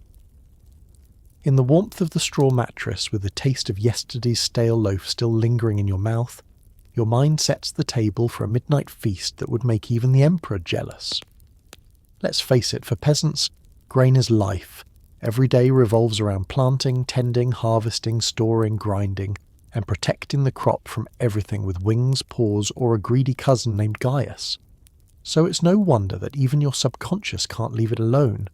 You close your eyes, and suddenly you're walking through a field of ripening wheat, golden and endless under the sun. Every head of grain is full, heavy, and promising the softest bread you've ever tasted. Even the wind smells like flour. But not every dream is a golden harvest. Sometimes the nighttime brain gets honest, and your aspirations start to mix with anxieties. One moment you're running joyfully through chest-high barley, the next you're being chased by a swarm of hungry crows the size of oxen, all bent on destroying your precious crop. You try to shoo them away, but your arms are heavy and your voice comes out as a croak. The crows squawk back, sounding suspiciously like your neighbour complaining about your scarecrow's wardrobe. There are the loaf nightmares too. Those classic peasant anxieties where you finally get your hands on a perfect loaf, only to discover it's full of pebbles, burnt black, or snatched away by a goat in a single bite. Sometimes you dream that you're at the village market clutching your basket of wheat, when suddenly the tax collector appears. He declares a new dream tax on bread, then takes your loaf and leaves you with only a handful of chaff. You wake up clutching your tunic, sweaty, and just a little bit heartbroken. Even when the dreams are good, they are rarely extravagant. For a Roman peasant, luxury is relative.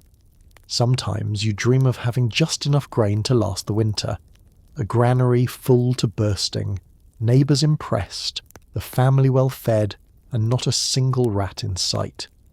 If you're feeling especially optimistic, maybe there's a jug of oil on the table and a little honey to sweeten the crust.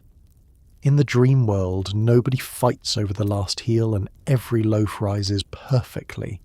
It's almost enough to make you forget the reality of your daily ration, dense, chewy, and best enjoyed with the teeth of someone you trust. Meanwhile, your stomach never quite gets the memo that this is just a dream. Every gurgle, every little rumble is a reminder that grain is more than a food. It's survival, security, even hope itself. Families measure success in sacks of barley, celebrate harvests with modest festivals, and tell stories of years when the rains came on time. Grain is the first thing you think about in the morning, and the last thing you hope for at night. When you finally wake, blinking in the soft, smoky light of a new day, you're not disappointed that the field of dreams has vanished. Instead, you tuck those visions away for the hard hours ahead, letting a little of that imaginary feast fuel your real-life chores. You join your family, tie on your battered sandals, and set off once more to chase the crop that feeds your dreams. So the next time you crave a midnight snack or daydream about toast, remember the Roman peasant, always longing, always hoping, always, no matter what, dreaming of grain. There's no snooze button. When the rooster crows, the neighbour's donkey brays, and the sun punches you in the face, it's time to start another relaxing Roman day. Forget the gentle chimes of a modern alarm clock or the luxury of rolling over for just 5 more minutes. In the world of the Roman peasant, morning comes with all the subtlety of a marching legion. Your eyelids barely flutter open before you're greeted by the full volume of the countryside's natural orchestra.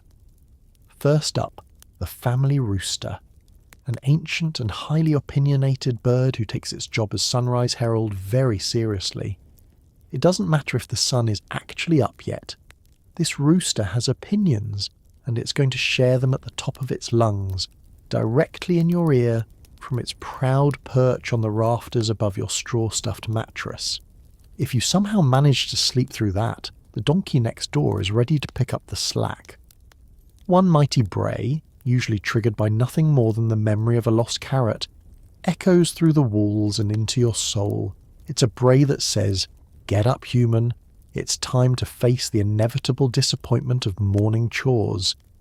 Sometimes it's followed by a chorus of goats, a couple of grumpy cows, and the distinctive honk of a neighbour's geese, who are absolutely certain they run the whole village. And then, as if the livestock weren't enough, there's the sun itself. Ancient Roman huts were not built with blackout curtains or even doors that close properly.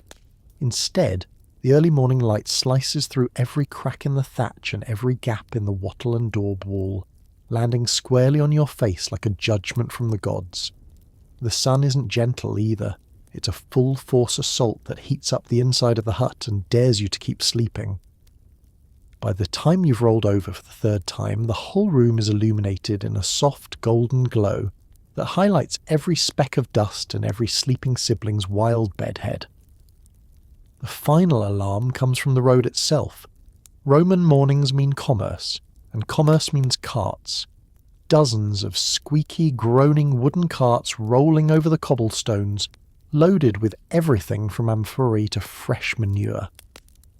Every merchant and farmer starts their day early, shouting greetings or insults as they trundle past your windowless home. Even if you wanted to, you couldn't sleep through the clatter of iron-rimmed wheels, the crack of a whip, or the cheerful yells of someone hawking turnips before breakfast.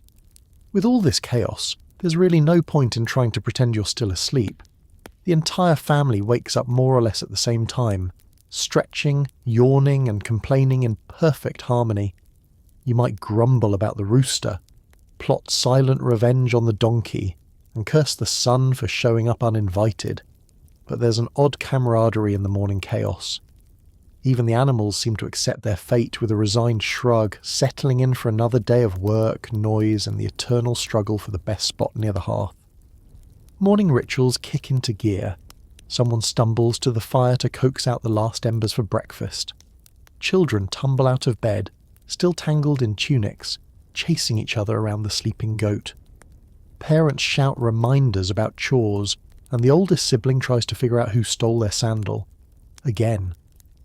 The house comes alive, as it always does, not with grace, but with noisy, unpolished energy. So the next time you groan at your alarm clock, remember, in ancient Rome, there was no escaping the morning. The world itself became your alarm. And maybe, just maybe, that's why Roman peasants were always ready for bed before the sun went down. After all, they knew it would be back to wake them up, with a little help from the world's loudest rooster and a donkey with excellent lungs. Marital bliss, peasant style, means sharing your mattress with kids, livestock, and the ever-present aroma of garlic. Nothing says romance like, "Don't hog the blanket, Flavia." In the crowded straw-stuffed hut of a Roman peasant, privacy isn't a right, it's a punchline. The idea of a couple's retreat or a bedroom sanctuary would have made the average Roman peasant weep with laughter.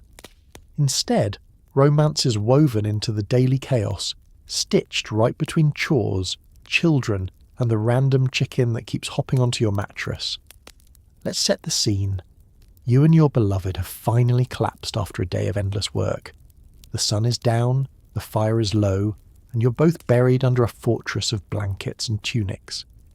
Between you are at least 2 children, who have developed the uncanny ability to spread out octopus-like, elbows in ribs and feet in faces. On one side, the family dog is curled up in what used to be your spot. On the other, a goat is snoring, occasionally kicking out in its dreams. The mattress squeaks under the collective weight, but at least everyone is warm. Communication is key in ancient peasant marriage, especially after dark. There's an art to negotiating blanket space, a diplomatic dance performed mostly with sharp elbows and strategic tugs. Sometimes you manage to hold hands under the covers, only to be interrupted by a child rolling over or the goat deciding your arm makes an excellent pillow. Whispered sweet nothings must compete with the soundtrack of a hut full of snoring relatives, braying livestock, and the unmistakable drip of water from the leaky roof. Romantic gestures tend to be subtle and practical. Maybe your partner lets you have the good corner of the blanket, or sneaks you the last bit of cheese during the midnight snack raid.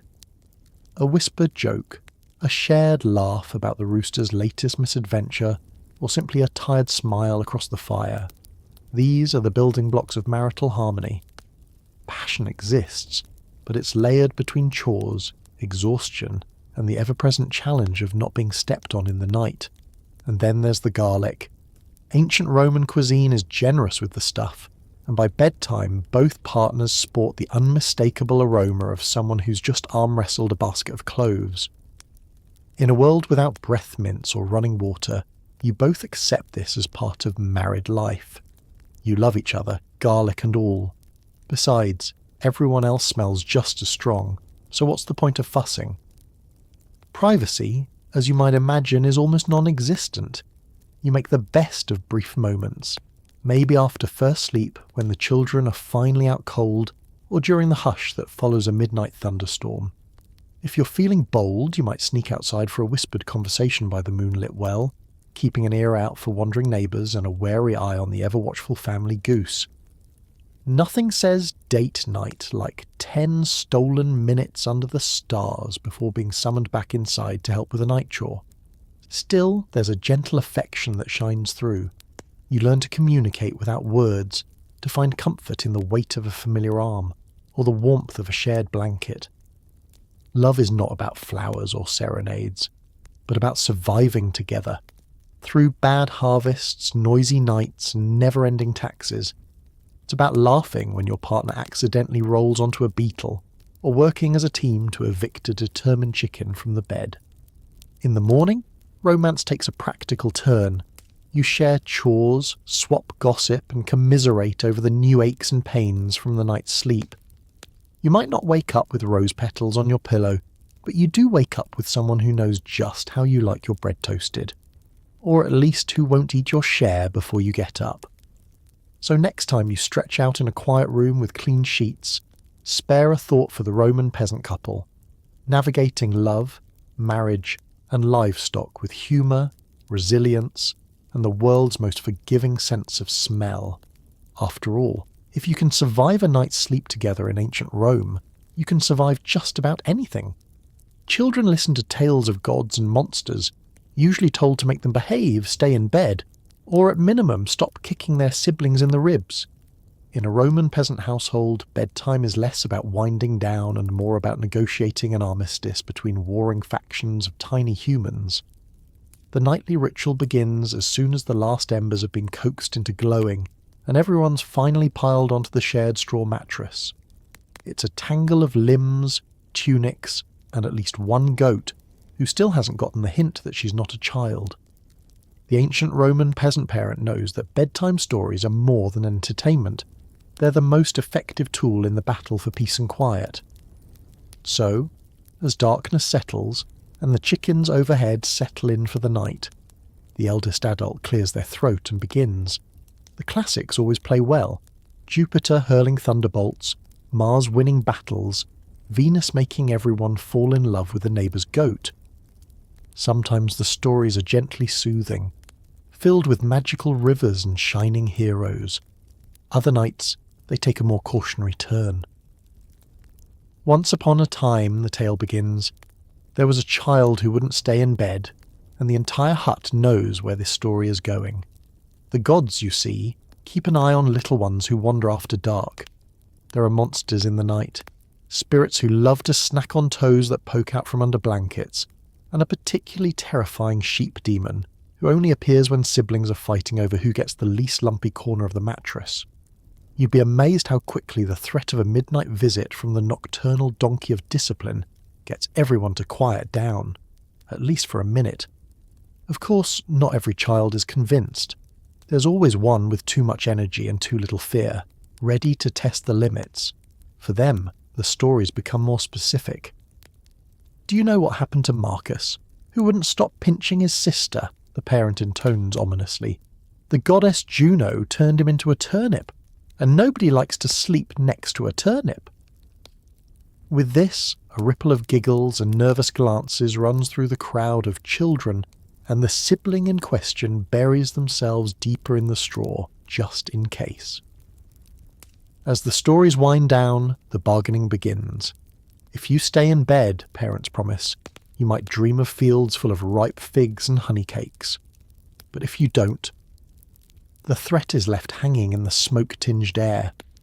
Ancient Roman parenting is all about the carrot and the stick, which may be imaginary but is just as effective when wielded by a master storyteller. Of course, sleep doesn't come immediately. There's always a bit of last-minute squirming, a whispered retelling of the story. Was the sheep demon really real? And an argument about whose elbow is in whose side. But gradually the tales work their magic. The stories settle in like a gentle haze, calming the wildest imaginations, and the hut grows quiet, except for the occasional murmur, snore, or dramatic sigh from the dog. And in those rare, precious moments before sleep fully claims them, children drift through a world where gods are real, monsters might be lurking just outside, and being good means waking up to another morning of fresh bread and laughter. The monsters of the night, whether real or imaginary, are held at bay by a parent's steady voice, and the bonds of family woven tighter with every word. So if you ever wonder how ancient parents kept order in a hut packed full of restless kids, remember this. A well-timed bedtime story is the oldest, and still one of the best tricks in the book. In the end, Whether through tales of glory or warnings of mythical sheep, every child drifts off wrapped in the warm comfort of stories and the unspoken promise that, come morning, they'll wake up safe, loved, and hopefully not transformed into a turnip. The dark brings more than just sleep. Everyone knows you hang garlic above the door, mutter a prayer, and if all else fails, blame the goat when strange things go bump in the night. For the Roman peasant, night is never just about getting some rest. It's a time for caution, rituals, and a generous helping of superstition. When the sun sinks behind the fields and the shadows crawl over the threshold, the familiar world of daylight gives way to the unknown. The flickering fire becomes your only shield, casting wild shapes on the walls and making every sound twice as mysterious. Even the bravest peasant feels a prickle of unease as night deepens and the hut grows quiet. Everyone has their own nighttime rituals. Hanging garlic above the door is step one. Some say it wards off evil spirits, others claim it keeps the family healthy, and the neighbours at a respectful distance. For extra protection, you might hang a dried sprig of rue or a little bag of salt, tied tightly and placed right where the wind sneaks through.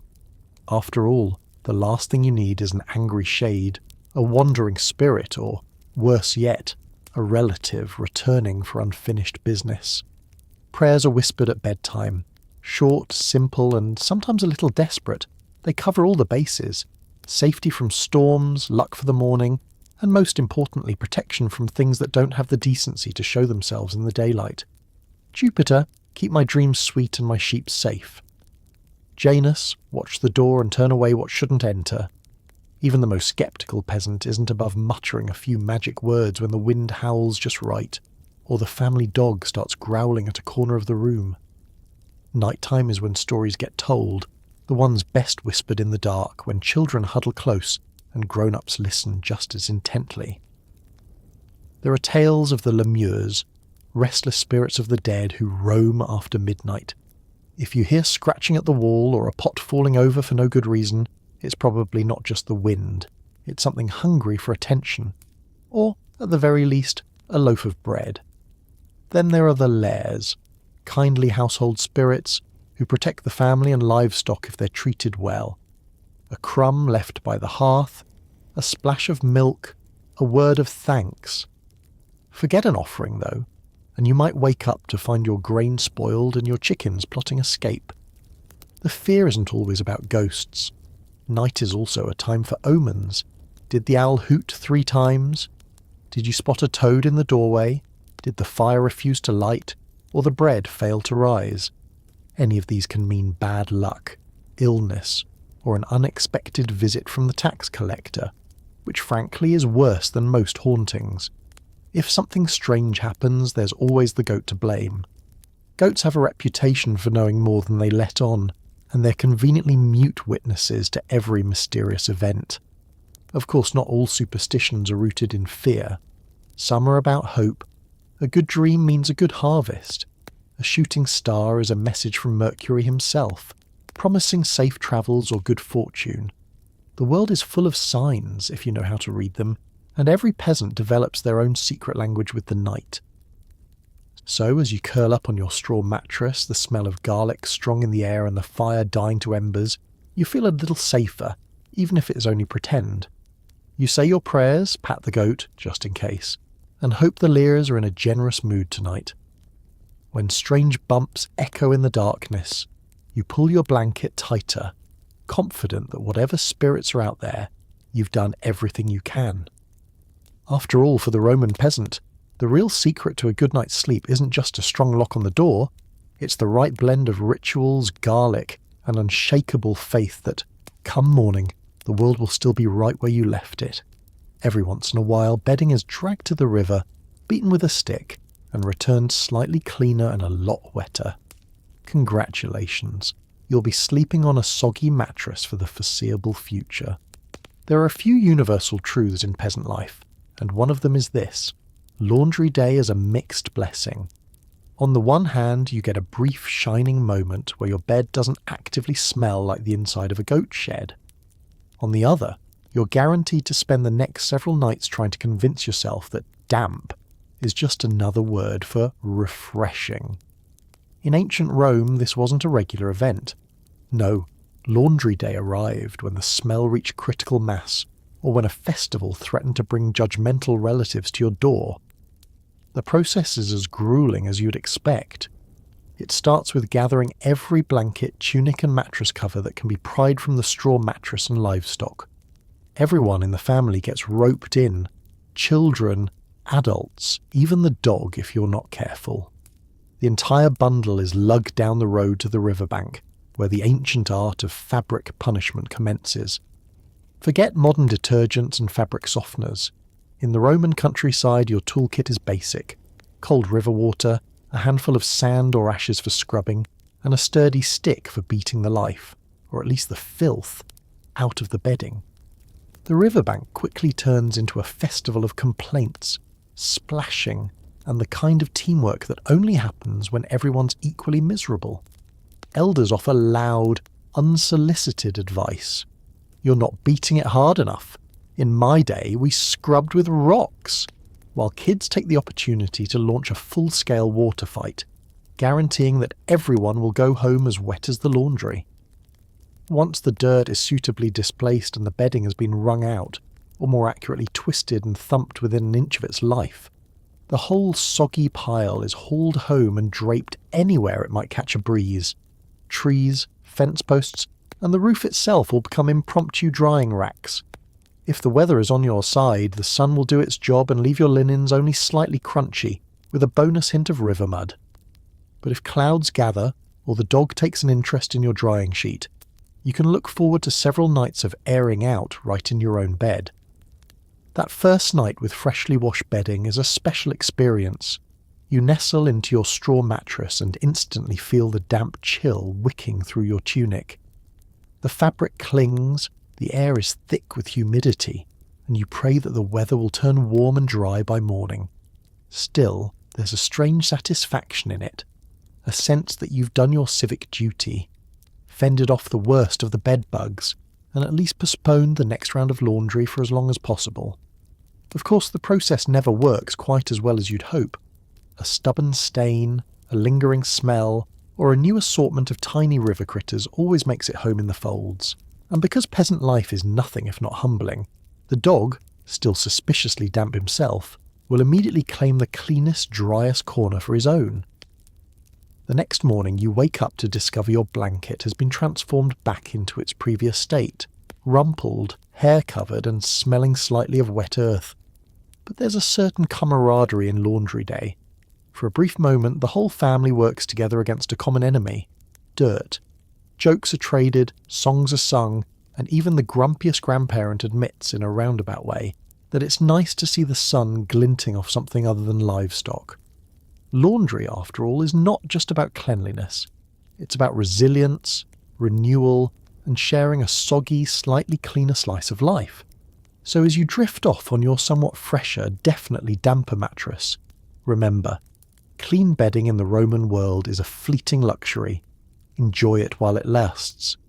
Tomorrow the dust and goats will be back, but tonight you can at least dream your sleep in by the river, with a soft breeze and the proud knowledge that you survived another laundry day. As dawn breaks, you sit up, stretch, and quietly celebrate another night survived. The bed is lumpy, the room is crowded, and your dreams were probably weird.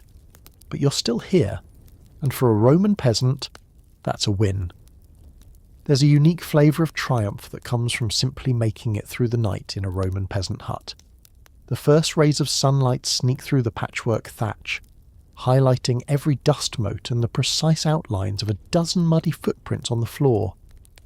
The fire has mostly faded to ashes. Your tunic is glued to your side with sweat and the faintest hint of river damp, and every bone in your body offers a friendly creak as you unfurl yourself from your sleeping position. Something between a curled-up hedgehog and a sack of turnips dropped from a cart. The bed, if you can call it that, still smells like straw, dog, and a laundry day gone wrong. Someone's elbow is in your ear, and at least one child is somehow upside down, hair stuck out at an angle only possible through the powerful forces of ancient mattress chaos. The family goat has positioned itself right where your feet should be, snoring contentedly and drooling on the cleanest patch of blanket. And yet, despite all this, you sit up and feel a tiny ember of accomplishment. You've made it to morning, louse-bitten, sleep-deprived, but crucially not dead.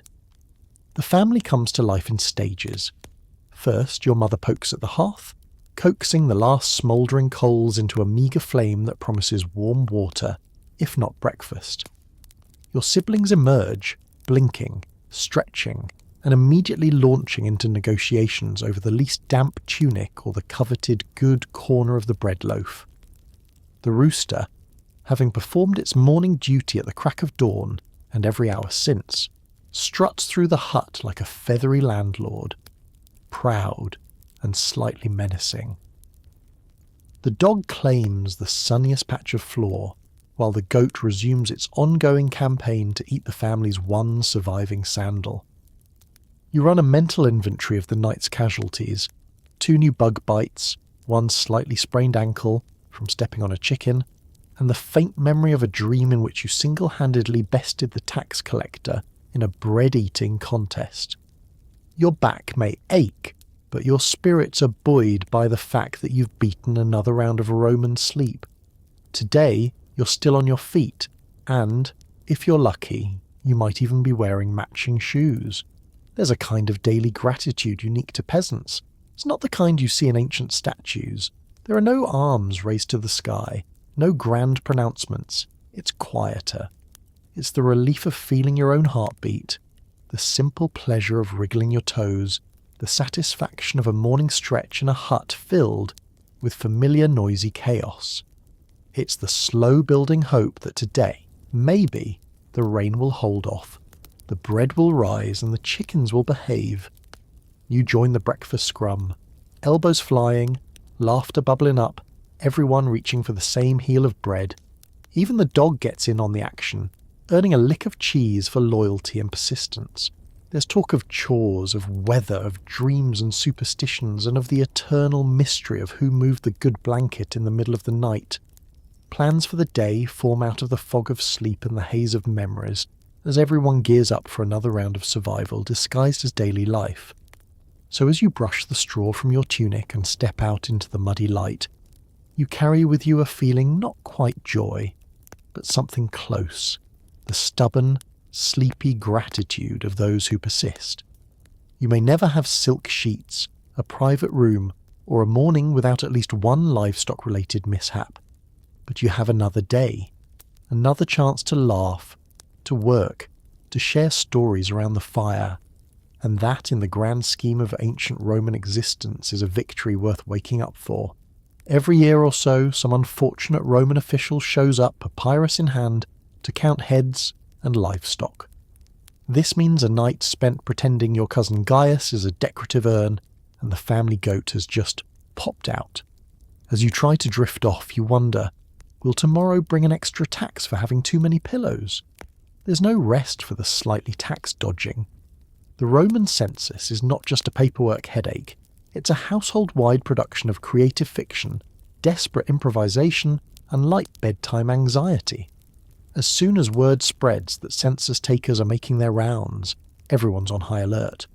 Sleep becomes a secondary concern. The main event is rehearsing your official head count and making sure you've hidden any evidence that your house is technically overpopulated with both relatives and poultry. The family gathers in whispered conferences by the dying fire. Strategies are laid out. Which children can convincingly pass as just visiting from the next farm? Which livestock could be described as wild animals who just happen to wander inside for warmth?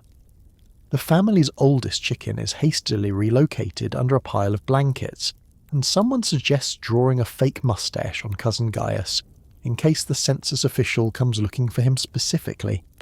There's a certain art to dodging Roman taxes, and it starts at bedtime.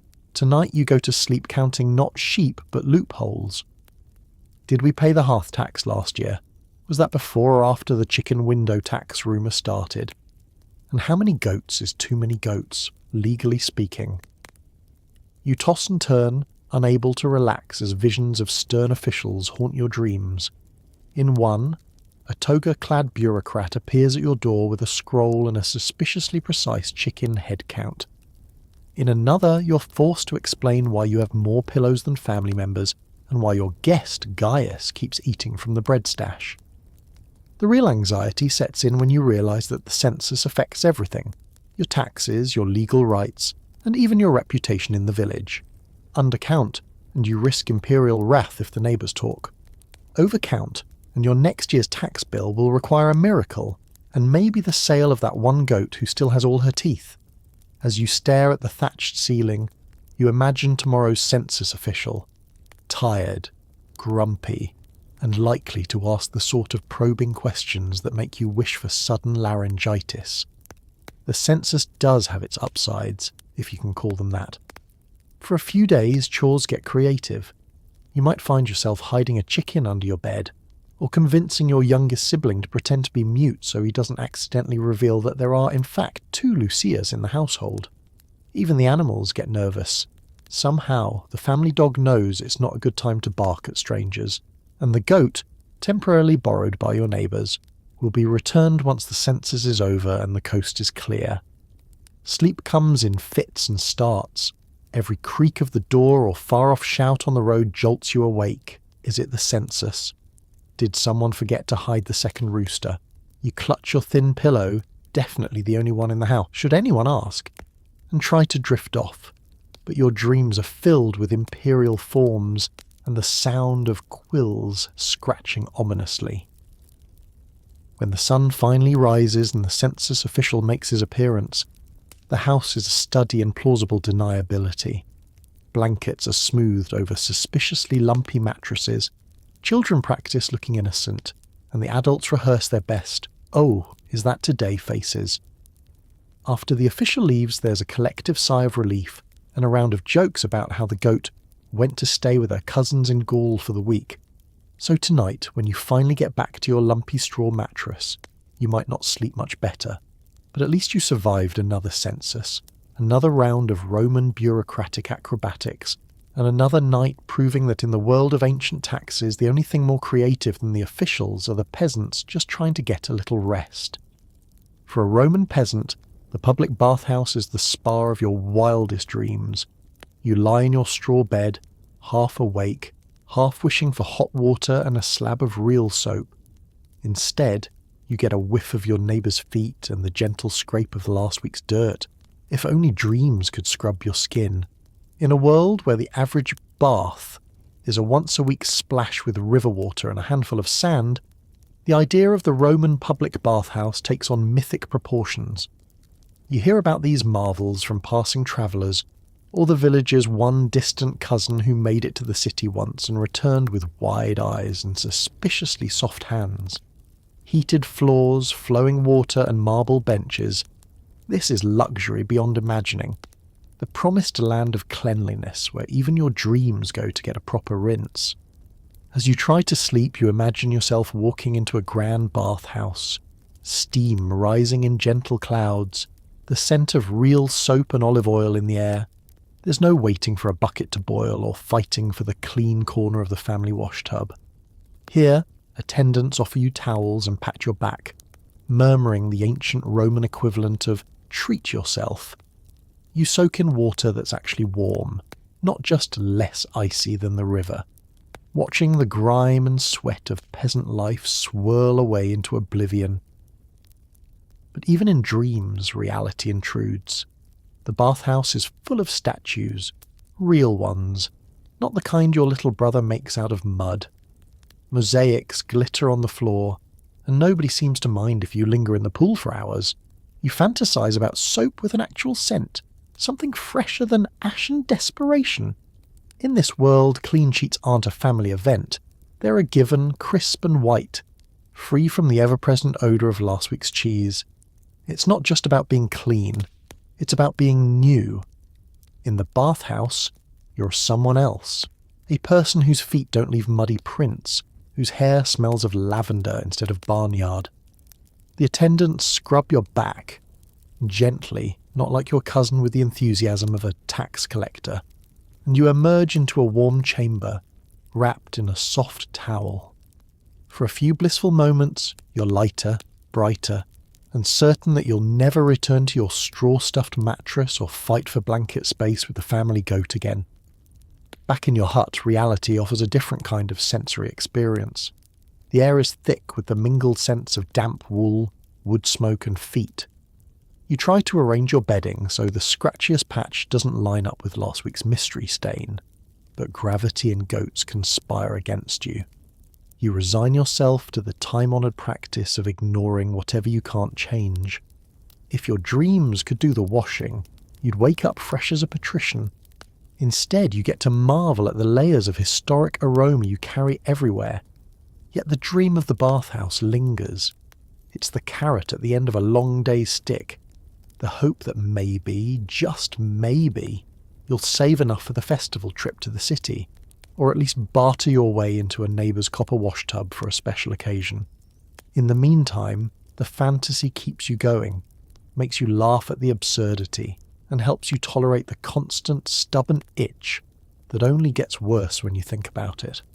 So you close your eyes and drift off, imagining marble columns, steaming pools, and clean sheets that never have to be wrung out by the river.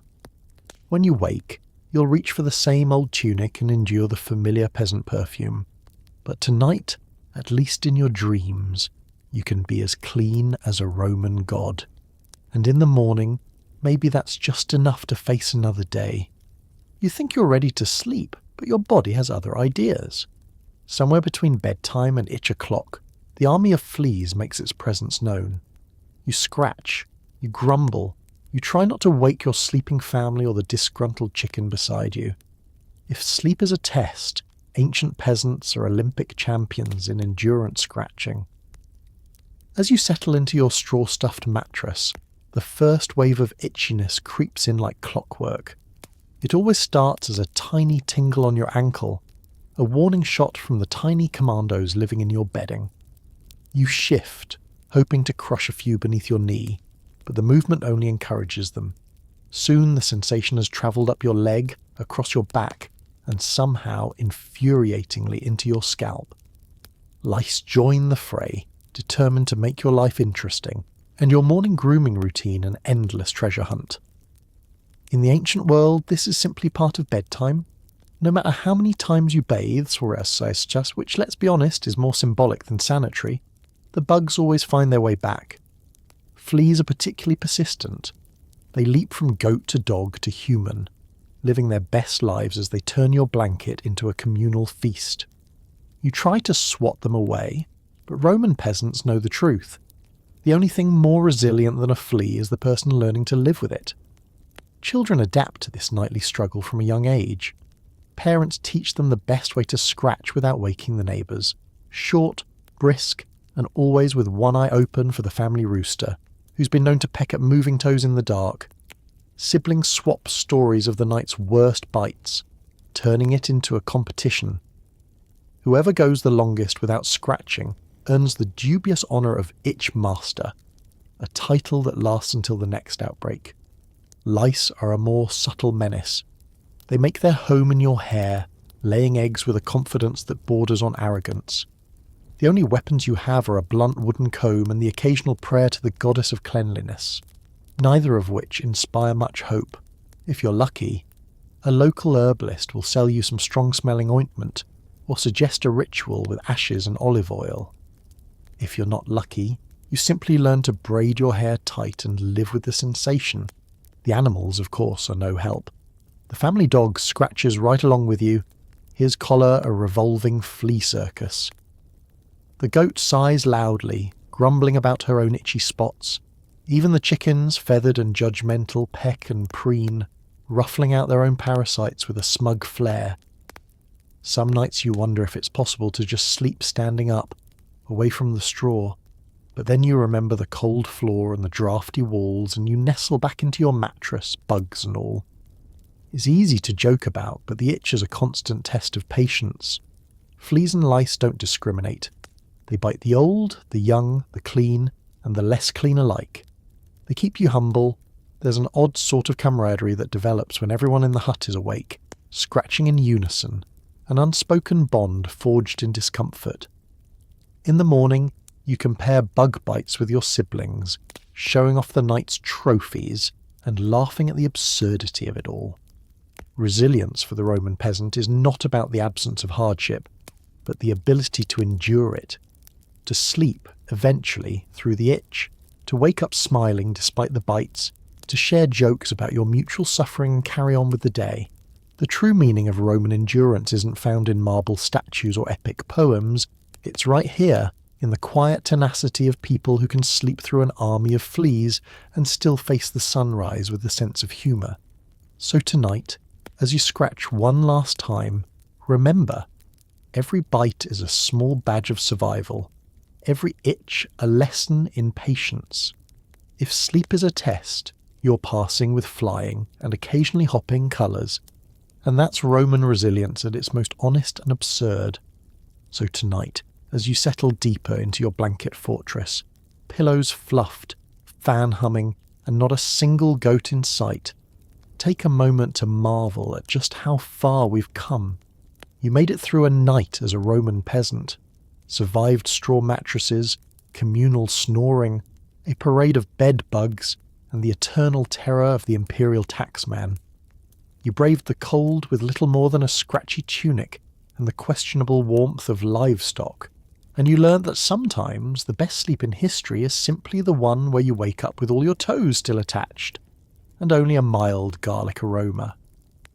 Let's raise an imaginary amphora of small beer to the resilience of our ancient ancestors, people who found rest not in memory foam or blackout curtains, but in the shared laughter, snoring, and chaos of family life. They survived storms, hunger, tax collectors, fleas, and the kind of pillow that leaves you seeing the chiropractor in your dreams. Every dawn they woke up sore, hungry, and maybe a little bit grumpy, but they woke up ready to face another day in a world that really didn't care if they had a good night's sleep. So if your sheets are clean, your mattress isn't moving on its own, and you don't need to pray to Jupiter that the roof won't leak on your head tonight. Give thanks. Whisper a quiet good night to those scrappy souls of the past who slept through history's longest nights so that you could, eventually, fall asleep to the gentle whir of your fan and the comfort of knowing the only thing creeping across your bed tonight is the cat. History may be absurd, gross, and occasionally itchy, but it's also proof that people are tough, hopeful, and just ridiculous enough to keep going. So as you drift off, know you're in good company. Sleep well, dream deeply, and don't worry. There are no census takers or snoring goats in this century. Good night.